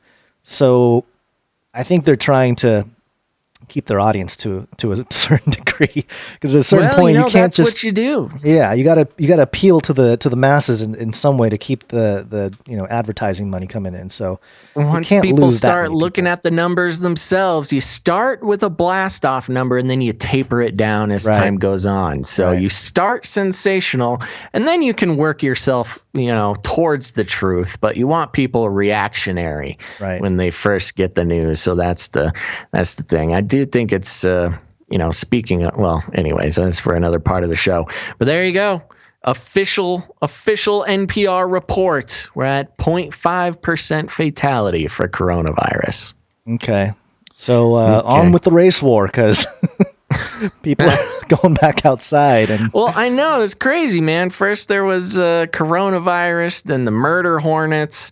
And now we got to set all of Minneapolis on fire. Now if you're white, you have a virus. Yes, well, we've always known that. Us white people are crazy, man. You're not. You may not have the Rona, but you have the racist. We got very good. Corona racist. Corona racist. Yeah. Okay. Yeah. All right. Well, do you want to thank some people? We got a couple more stories, but before we do, yes, let's thank some people, and then we got some interesting, Don't very go anywhere. Stories. We've got some very interesting. We're going to be talking about some Epstein and transhumanism combined. What? And then some very interesting studies going on with cannabis and the Bible and some rabbinical stuff. It's going to be very interesting. So stick around. But first, we want to thank some supporters of the show. Just so everybody knows, just to reiterate, we do not believe in selling your attention to corporations for our own personal gain. The show is free, and usually that means that you are the product, but we are doing our best to keep our conscience clean as far as that's concerned, because you know what? We're getting demonetized all over the place. We've said no to many big advertisers now that want us to sell them your trust, dear listeners, but so far, so good. We have some very generous listeners, and we go by the value for value model. And it's very simple. We put out the show, and if you get any value out of what we put out, then it's you have the opportunity to put value in. One way of doing that is by donating to the show at patreon.com/CCNT. And let's thank some people. So since last show, we have one new supporter. Actually, no, we have one upgrading supporter over on the Canary Cry News Talk Patreon account, patreon.com/CCNT. And I want to give a big old thank you to Aaron B. Aaron B. Thank you. Aaron B., thank you very much. As I always like to say, it's hard already to get new people to support the show. It's even harder to get people to upgrade their current pledge. And thank you, Aaron B., so much for upping your pledge. That's makes me feel all warm and fuzzy inside. Yes, and we spread out a whole bunch of different Patreons here, but we do have one for Canary Cry Radio. And definitely wanted to thank those people who have become supporters on the Canary Cry Radio Patreon. That's patreon.com/Canary Cry Radio. We have Syrian Soper. Thank you, Syrian Soper, for becoming a supporter. We got a big pledge from Ghost Realm 108. Ghost Realm. Oh, a new Twitch. They followed on Twitch and supported the show. Thanks, yeah. Ghost Realm. There you go. We also got a support from Jamie. Thank you, Jamie. Jamie. And also from Ernesto. And one from Corwin. Thank you, Corwin. Corwin. Oh, it's Corwin. Yeah, I see Corwin in the chat. And this is the beauty of doing live stream is we can kind of but we can kind of report on things that are happening right now. And apparently, according to Corwin, CNN headquarters logo defaced as protesters gather. Oh, wow. Yeah. Where's that? Atlanta. Their headquarters in Atlanta. Huh. I just pulled this up. Atlanta, people are taking over in front of the entrance of CNN's headquarters. A protester getting cheers from the crowd was seen with a Black Lives Matter flag on top of the news outlet's logo, which was defaced with writing that included the word love. Okay. Massive amounts of people have gathered in front of CNN's headquarters in Atlanta. Activists spray painted the logo, breaking a window and tagging doors while protesting the death of George Floyd. The Minneapolis officer who blah, blah, blah. We know about that. Anything else here? Okay, there's a tweet here from Fernando Alfonso. Protesters getting dispersed by police as the destruction if police cars outside the CNN centers continue. I think there was a little typo there, but certainly looks like a little civil unrest. But you know what? Is it related to the reporter getting fake arrested? I don't know. I'm not sure. I'm not sure about that one. But okay. Well, I do want to say Aaron B., who is the one who upgraded their support, is Incarnate Unlimited in the chat. Oh, who's been pretty much at every show for the past at least few weeks. So thanks, Incarnate Unlimited. Yeah, you are the man. I'm hoping Aaron.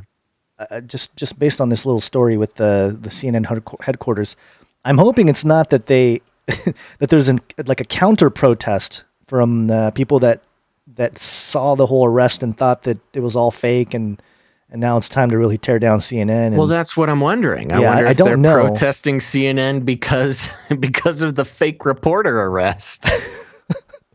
That would be pretty funny. That would be interesting. I mean, if there's any reason, lying to the country is a good reason to. Good point from 2 Cardinals and a pack of Marlboro Reds on YouTube. CNN and BBC are both Tavistock programs.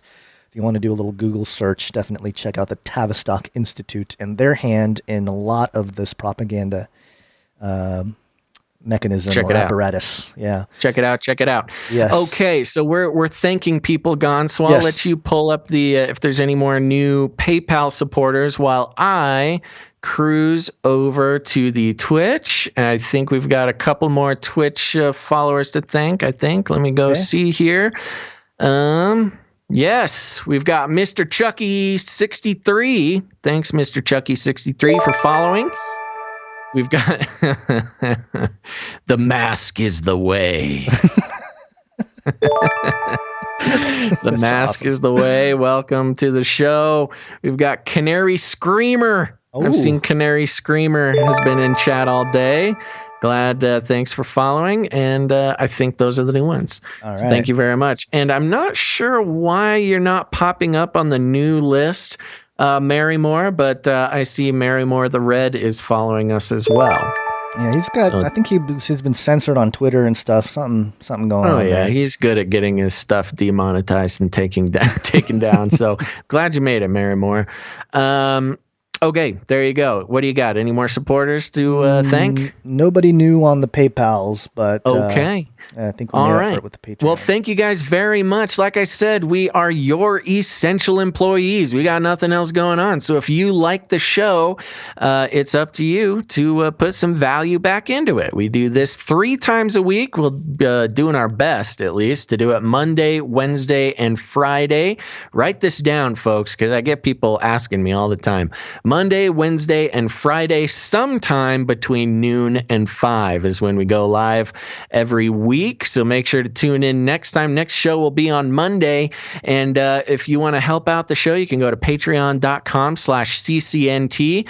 But if you don't like Patreon, that's okay. You can head over to canarycryradio.com/support. canarycryradio.com/support. That's right. You can head over to canarycryradio.com/support. We've got PayPal subscriptions. We got one-time donations if commitment's not your thing. There's also cryptocurrency and all sorts of fun ways to support the show over there. And like I said before, if you know your way around some sound editing software, you can always help out by making us some jingles. Even if you're doing whole songs, we had that guy who put together the Rattle the Cage song that we play at the end of the show. Coolest thing ever. If you're out there, you're a creative person, want to make something for us to play on the show or at the end of the show, just send it on over to canarycryradio@gmail.com, canarycryradio@gmail.com. And if you're looking for other ways to support the show, make sure to leave a rating and a review and things like that. And we'll talk more about that after we hit a couple more stories. What do you say, Gons? Transhuman, make way for the Homo superior. Epstein didn't kill himself.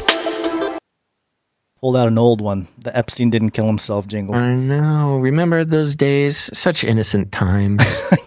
I know. Just every week goes by. We're like, oh, last week was much less stressful than it is this week. Such a nice time. Digitalspy.com, Jeffrey Epstein, filthy rich, the disturbing detail that was not included in the documentary. So I guess there was a documentary out called Filthy Rich about Jeffrey Epstein. I had heard about it a little bit, but didn't know too much. Jeffrey Epstein, Filthy Rich is a 4-part Netflix docuseries which lifts the lid on the titular billionaire financier and pedophile who is now deceased, allegedly. It was ruled in 2019 that he took his own life in a Manhattan jail cell, but some, including Epstein's brother Mark, believe that he was murdered. Mark hired a renowned forensics expert to take another look at the autopsy, and he too was extremely skeptical about Epstein's cause of death. Those who are well acquainted with the harrowing tale of Epstein and his former girlfriend and associates Ghislaine Maxwell, who has also been accused of both procuring girls for him and abusing a number herself, allegations which she has repeatedly denied, will know much of what happens across the episode. We hear from several survivors, including Virginia Roberts Giuffre, Giuffre, who claims that she was trafficked to London by Epstein in 2001 when she was 17 years old and pressured into having sex with the Duke of York. Prince Andrew has repeatedly denied all allegations leveled against him. Filthy Rich briefly touches upon the backstories of both Epstein and Maxwell, as well as exploring their respective personalities. We learn of the, quote, molestation pyramid scheme and the numerous authority figures who failed the abused. From the disturbing art in Epstein's home to the surveillance system he had installed in his New York residence for his own voyeuristic entertainment and alleged blackmail purposes rather than security, there's a lot to take in, but one extremely sinister detail isn't touched upon. It was reported by the New York Times last year that Epstein, quote, hoped to seed the human race with his DNA by impregnating women at his ranch in New Mexico. Annie Farmer, a survivor who features in the series, claimed that she was sexually abused by Epstein and Maxwell at the property. Epstein was reportedly fascinated by transhumanism, which is the belief that the future of humanity will require the human body to be artificially enhanced or improved using technologies such as genetic engineering and artificial intelligence. It has been compared to eugenics, which supports selective, controlled breeding to weed out any unwanted traits or characteristics in a bid to improve the human race. The report mentions that Epstein had spoken to scientists and business individuals over the years about his plan, but there's, quote, no evidence that it ever came to fruition. He would regularly rub shoulders with scientists and academics at dinners and gatherings that he himself hosted or attended, as well as regularly donating sizable funds to various causes. A charity set up by Epstein donated $20,000 to the World Transhumanist Association in 2011, which now goes by Humanity Plus. Basil, we've been covering Humanity Plus since the beginning. Yeah. Quote, an organization that advocates the ethical use of technologies such as artificial intelligence to expand human capacities. That figure reportedly grew to $120,000, which is not that much money, at least publicly. When the news broke last year, former Republican presidential candidate and founder of the Transhumanist Party, Zoltan Istvan, said via Telegraph, quote, this is the largest media coverage we have ever experienced. But this is the worst type of coverage. Lots of damage control is being done right now. Seriously. Yeah, seriously. You want transhumanism to go mainstream, and it's on the shoulders of Epstein. Jaron Lanier, a computer scientist who is described as, quote, the founding father of virtual reality, told the New York Times that he spoke to a NASA scientist at a dinner party at Epstein's New York mansion. The individual claimed that Epstein wanted to have, quote, 20 women at a time impregnated at his ranch. What is wrong with this dude? It was an idea supposedly based on the repository of germinal choice, a sperm bank set up by U.S. billionaire Robert Clark Graham in an underground bunker on his ranch near San Diego in the late 1970s. He wanted to save the human race by spreading the seed of noble laureates and other intelligent individuals. Epstein's lawyers did not respond to the publication's request for comment. So, we've known about this, but interesting how Netflix would purposefully omit a very important part of the Epstein saga, if you will, which is his interest in transhumanism. And I see Titus Frost in there on DLive. Epstein paid for Sophia the robot. And Titus Frost has been tracking a lot of the Epstein stuff and his eugenics, transhumanist shenanigans as well. So definitely check out his channel for all that. But there you go. Netflix documentary. If anyone, it brings up the conversation about, I saw the Epstein Netflix thing and, he's such a creepy dude. Well, they left out some of the creepiest parts of his whole deal. And that's why you listen to Canary Cry News Talk, everybody, because we were talking about his weird little baby ranch back in the day. Which, and so of course YouTube left it out. They don't need to. They're there to censor themselves because, of course, I think their stock price is insane right now. So they are owned and operated by the people like Epstein. So of course they don't want people knowing about the crazy baby ranch. Yeah, the baby ranch and the robot future. Yeah. Yeah. Yeah. But Netflix being that's interesting too, because they have so much of that transhumanist propaganda and so many other shows. Oh yeah, they're just maybe that makes sense that they would not want to do that because because they're almost the bastion of that propaganda right now.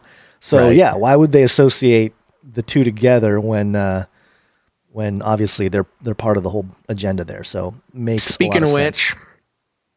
Speaking of which, I watched some more episodes of Upload last night. Oh yeah, of course, getting ready for the show. Part of my research. Upload is a show on Amazon Prime that deals with uploading consciousnesses, a topic that we have been covering for 8 years now, and I'm still waiting for my royalty check from Amazon Prime. And just a fun little detail. I don't want to do any spoiler alerts because it's a really fun show to watch. I don't understand how anybody who's not a Canary Cry listener enjoys it. But if you're a Canary Cry person or Canarians in the house, you'll enjoy watching the show because it's basically you already know about everything and where everything's going as you watch the show. It's about uploading consciousnesses to create a man-made afterlife, then hopefully being able to return the consciousnesses to some sort of cloned or printed body. That's all wrapped up in there. But the most entertaining thing about the show for me, the funniest little thing for me, was they have one of the Choke brothers who has been uploaded into the super fancy afterlife, the rich people's afterlife, being a play on the Koch brother who died. Who was it? Was it David? Is David the one who died? I don't know. One of the Koch brothers died, and in this upload world, he got uploaded into virtual heaven, and he makes a few appearances and actually interacts with the main character. So I found that extremely entertaining. And I'm not getting paid by Upload for any reason, and I'm upset about it.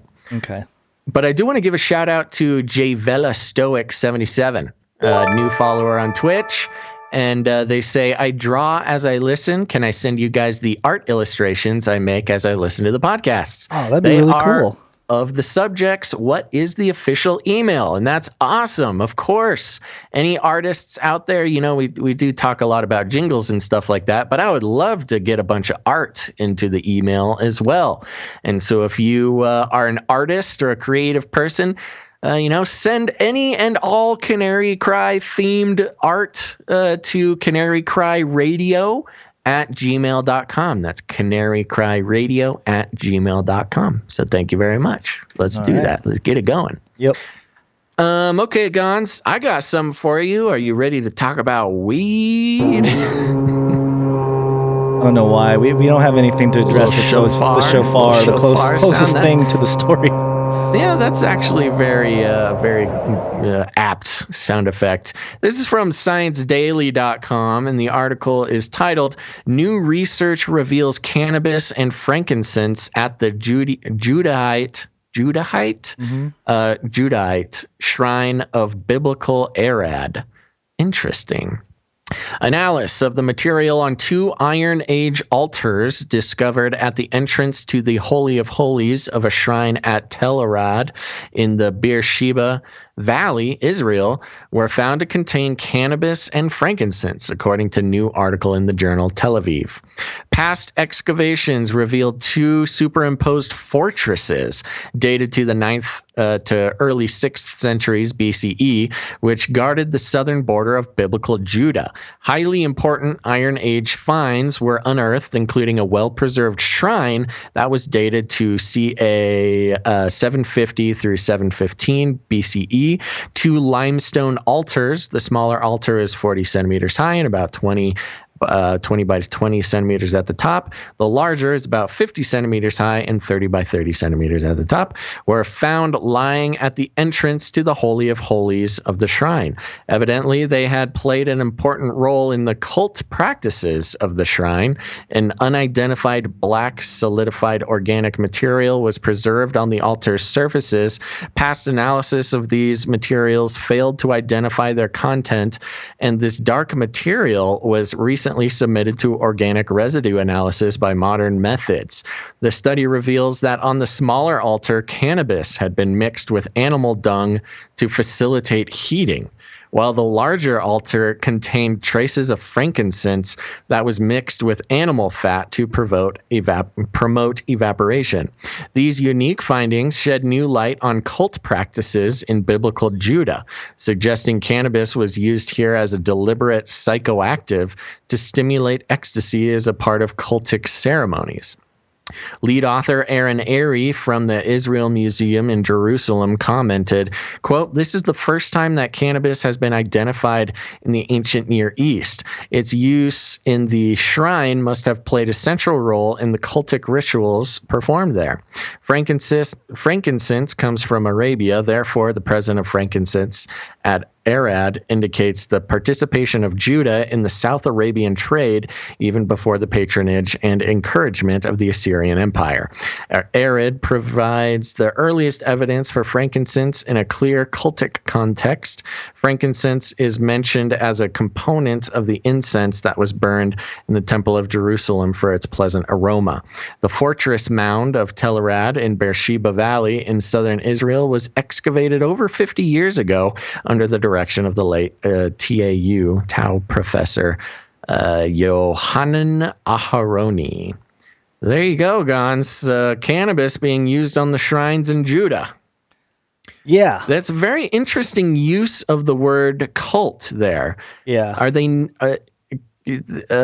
obviously being Science Daily and a secular institution, are they using cult in the sense of, instead of using the term religious, like let's look it up. Well, I don't have a keyboard. You should look up, see what definitions of cult exist there. Do you think this was a Judeo practice? Well, it could have been, but one of the things that I noticed right away was the mixture of cannabis and animal dung. Animal dung. And biblically, there isn't explicitly any kind of direction to mix cannabis with animal dung for any type of ritual. Yeah. However, there is some stuff that it's kind of interesting. I wanted to share some of that with you and see what you thought about it. And this is stuff that I know people have researched in the past. But one of the word, and I have to ask Michael Heiser about this because I've been meaning to see what his thoughts are on this. But there's a passage in Exodus 30, the anointing oil, verse 22 and 23. The kana or whatever. Yeah, the word cane. It's translated cane in the English. And I'm just going to go to the, for a lack of a better resource, I'm going to go ahead and go to this Wikipedia page that has a whole outline on the etymology of the word cannabis. And there's a whole segment there on Semitic etymologies. And it says here, Semitic etymologist Sula Bennett of the Institute of Anthropological Sciences in Warsaw had indicated the origin to be the Hebrew word konabos or kanobos.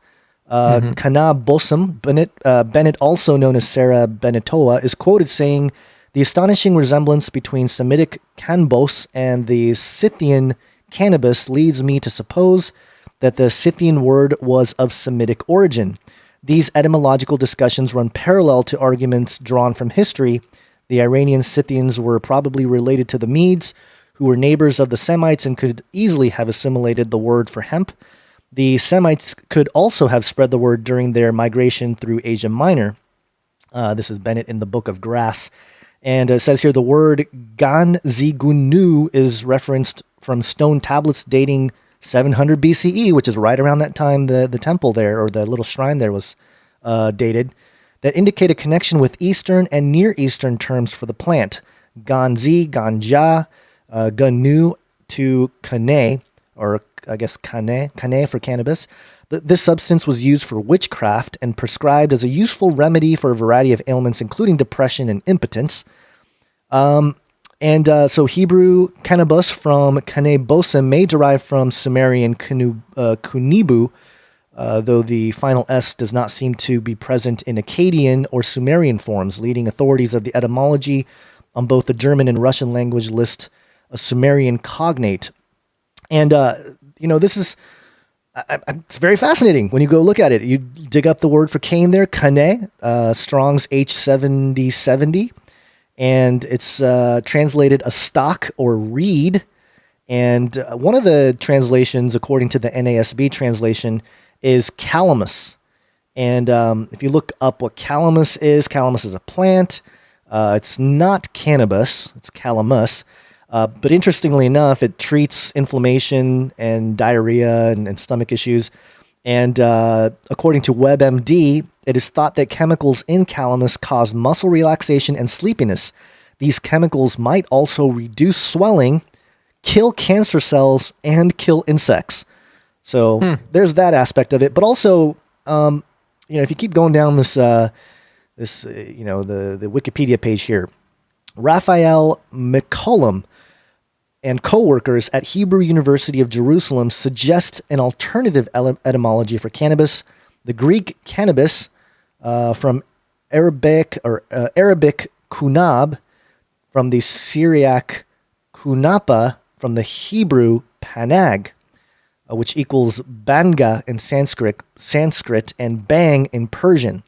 They explain that in Hebrew, only the consonants form the basis of a word, and the letters P and B are frequently interchangeable. The authors think it probable that panag, mentioned in the Bible by the prophet Ezekiel, Ezekiel 27:17, which we'll dig into in a second here, is in fact cannabis. The biblical Hebrew term kane bosem, literally aromatic reed, kane reed, and bosem aromatic, probably refers to cannabis according to some etymologies, but it is more commonly thought to be lemongrass, calamus, or even sweet cane due to widespread translation issues. And later on in this thing, it says cannabis was a common material among the Hebrews. The hempen frock called simla in Hebrew was worn as a mark of the lowly. The International Standard Bible Encyclopedia also asserts the following, which again references this idea of hemp being used, which is not surprising if you know anything about some of the plants that were around back then and what it was used for. Even at the beginning of the founding of this country, hemp was being used for rope and paper and all kinds of stuff. And then I did look up the article that was referenced on the ScienceDirect.com, a random walk through a cannabis field. And this study, I couldn't actually get the paper, which cites the whole connection with not the cane word, but the panag word, panag from Ezekiel 27:17 being referenced to cannabis. And in the abstract here, it says, in the first part, we discuss and try to explain the reason for the absence of the term cannabis and possibly also opium in the Old Testament. In the second part, we bring evidence that, contrary to widely held views, stereospecificity, that's a hard word to say, of cannabinoid action is extremely high and in certain cases almost absolute. So that's why I'm very interested in finding out more about this use of cannabis in the Old Testament here. And I looked up panag, and according to Strong's, this word is only used once in the entire Bible, and it's used by Ezekiel. And I like the translation here from Strong's. Probably a kind of food, perhaps cake. That's their definition. Maybe cake? I don't know. Cake? We think it was cakes. So like even the Strong's Concordance is uncertain about the word here. And of course, Strong's being a little bit older in some of the translational methods and stuff.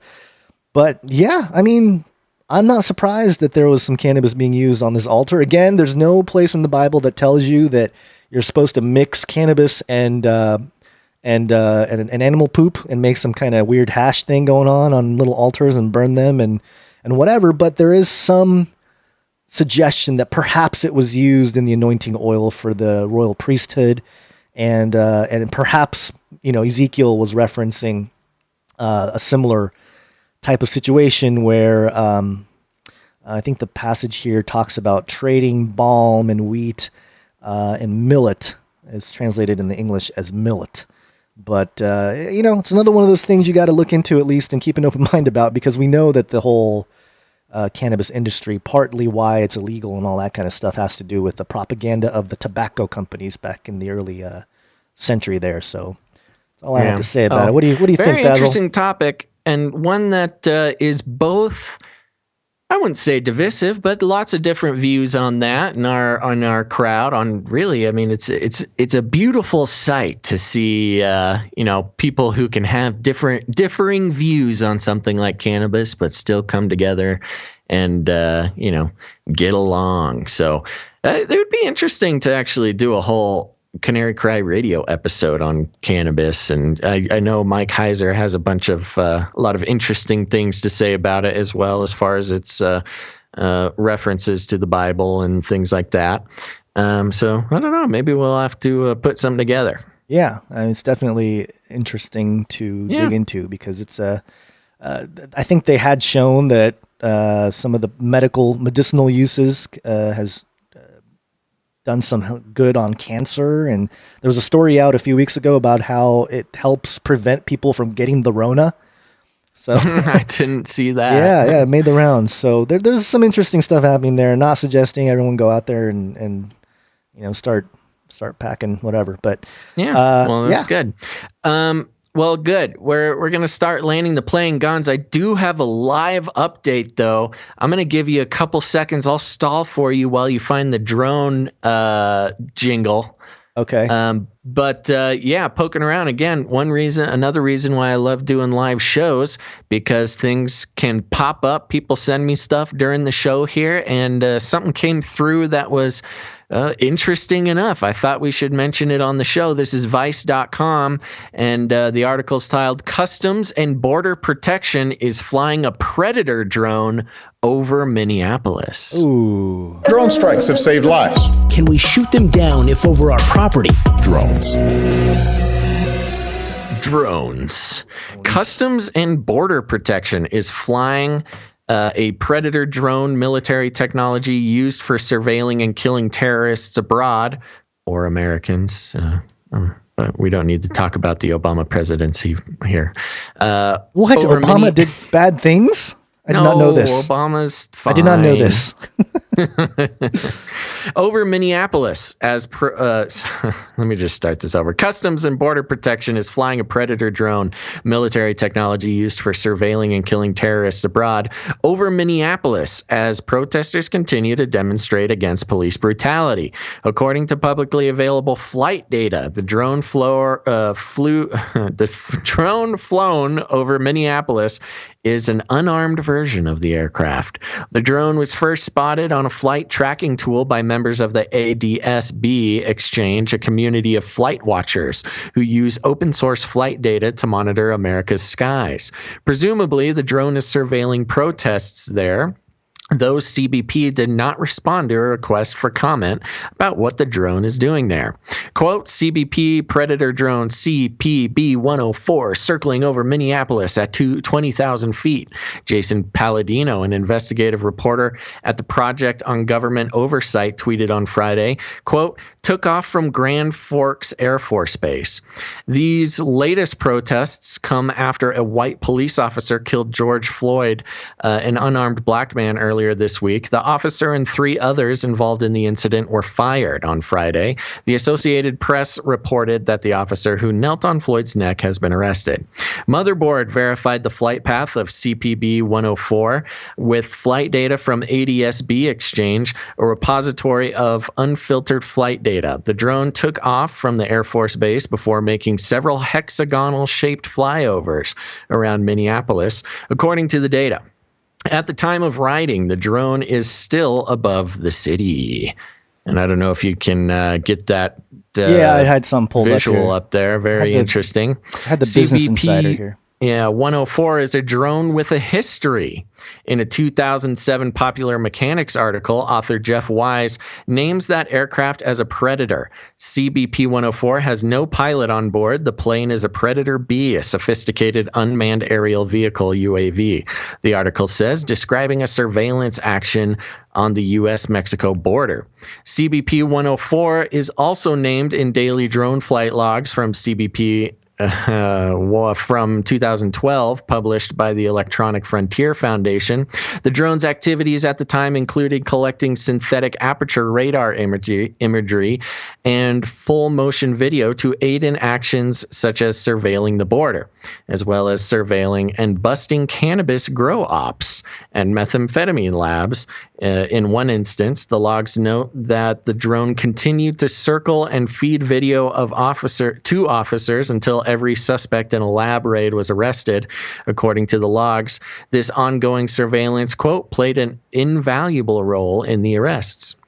In an online chat with Motherboard, Palladino also pointed to the aircraft's previous flights along the Canadian border, its near-perfect hexagonal flight path, and its constant altitude of 20,000 feet mentioned in the flight data as additional evidence that the aircraft is a drone.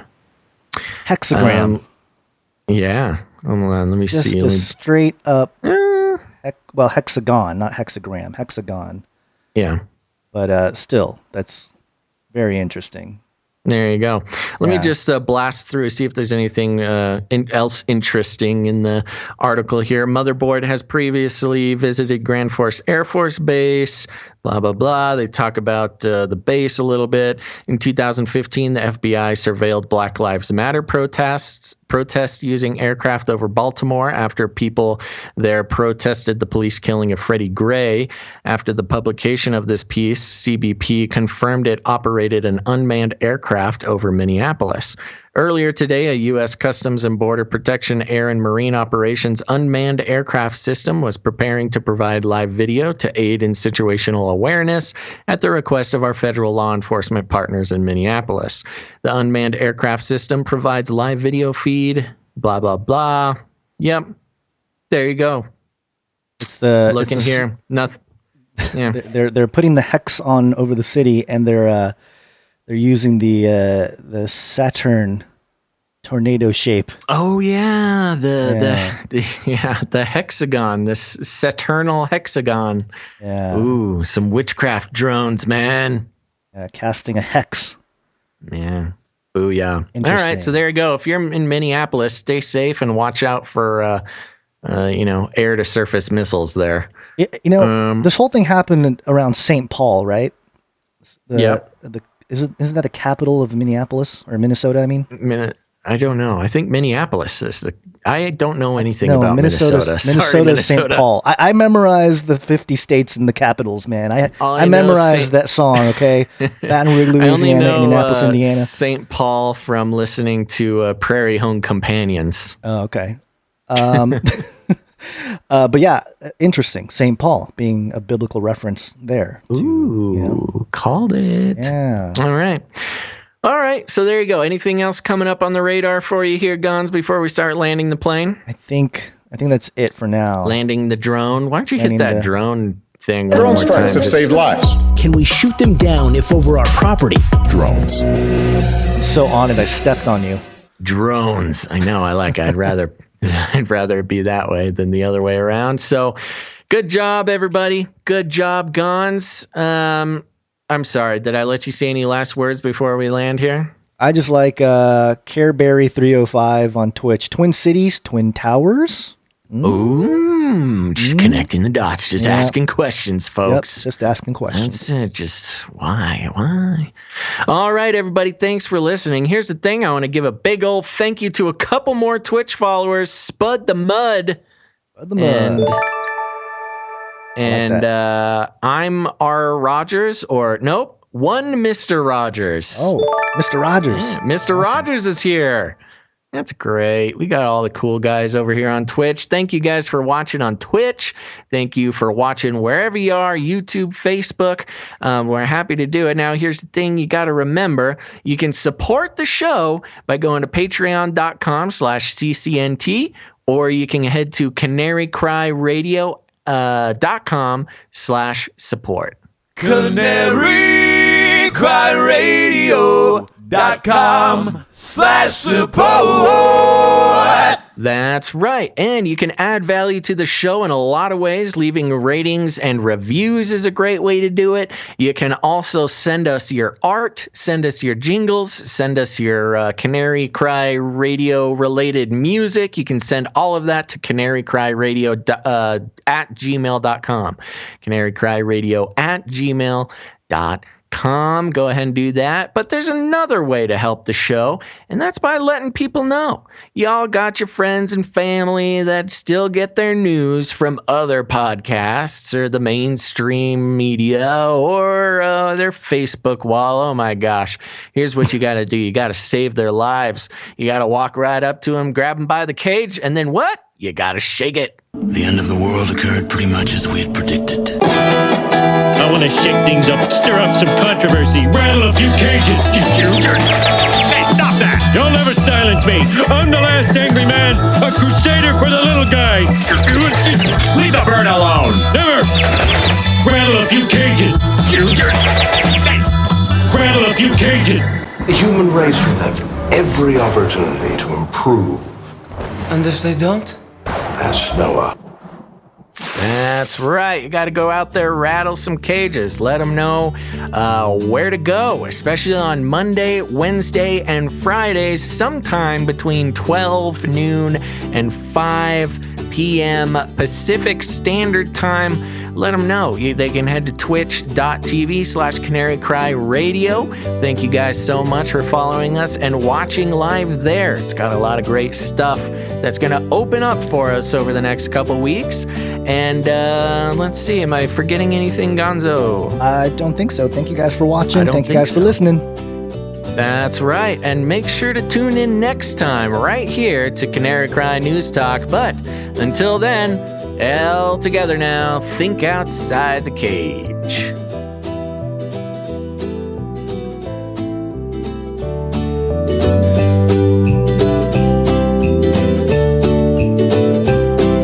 Look it up.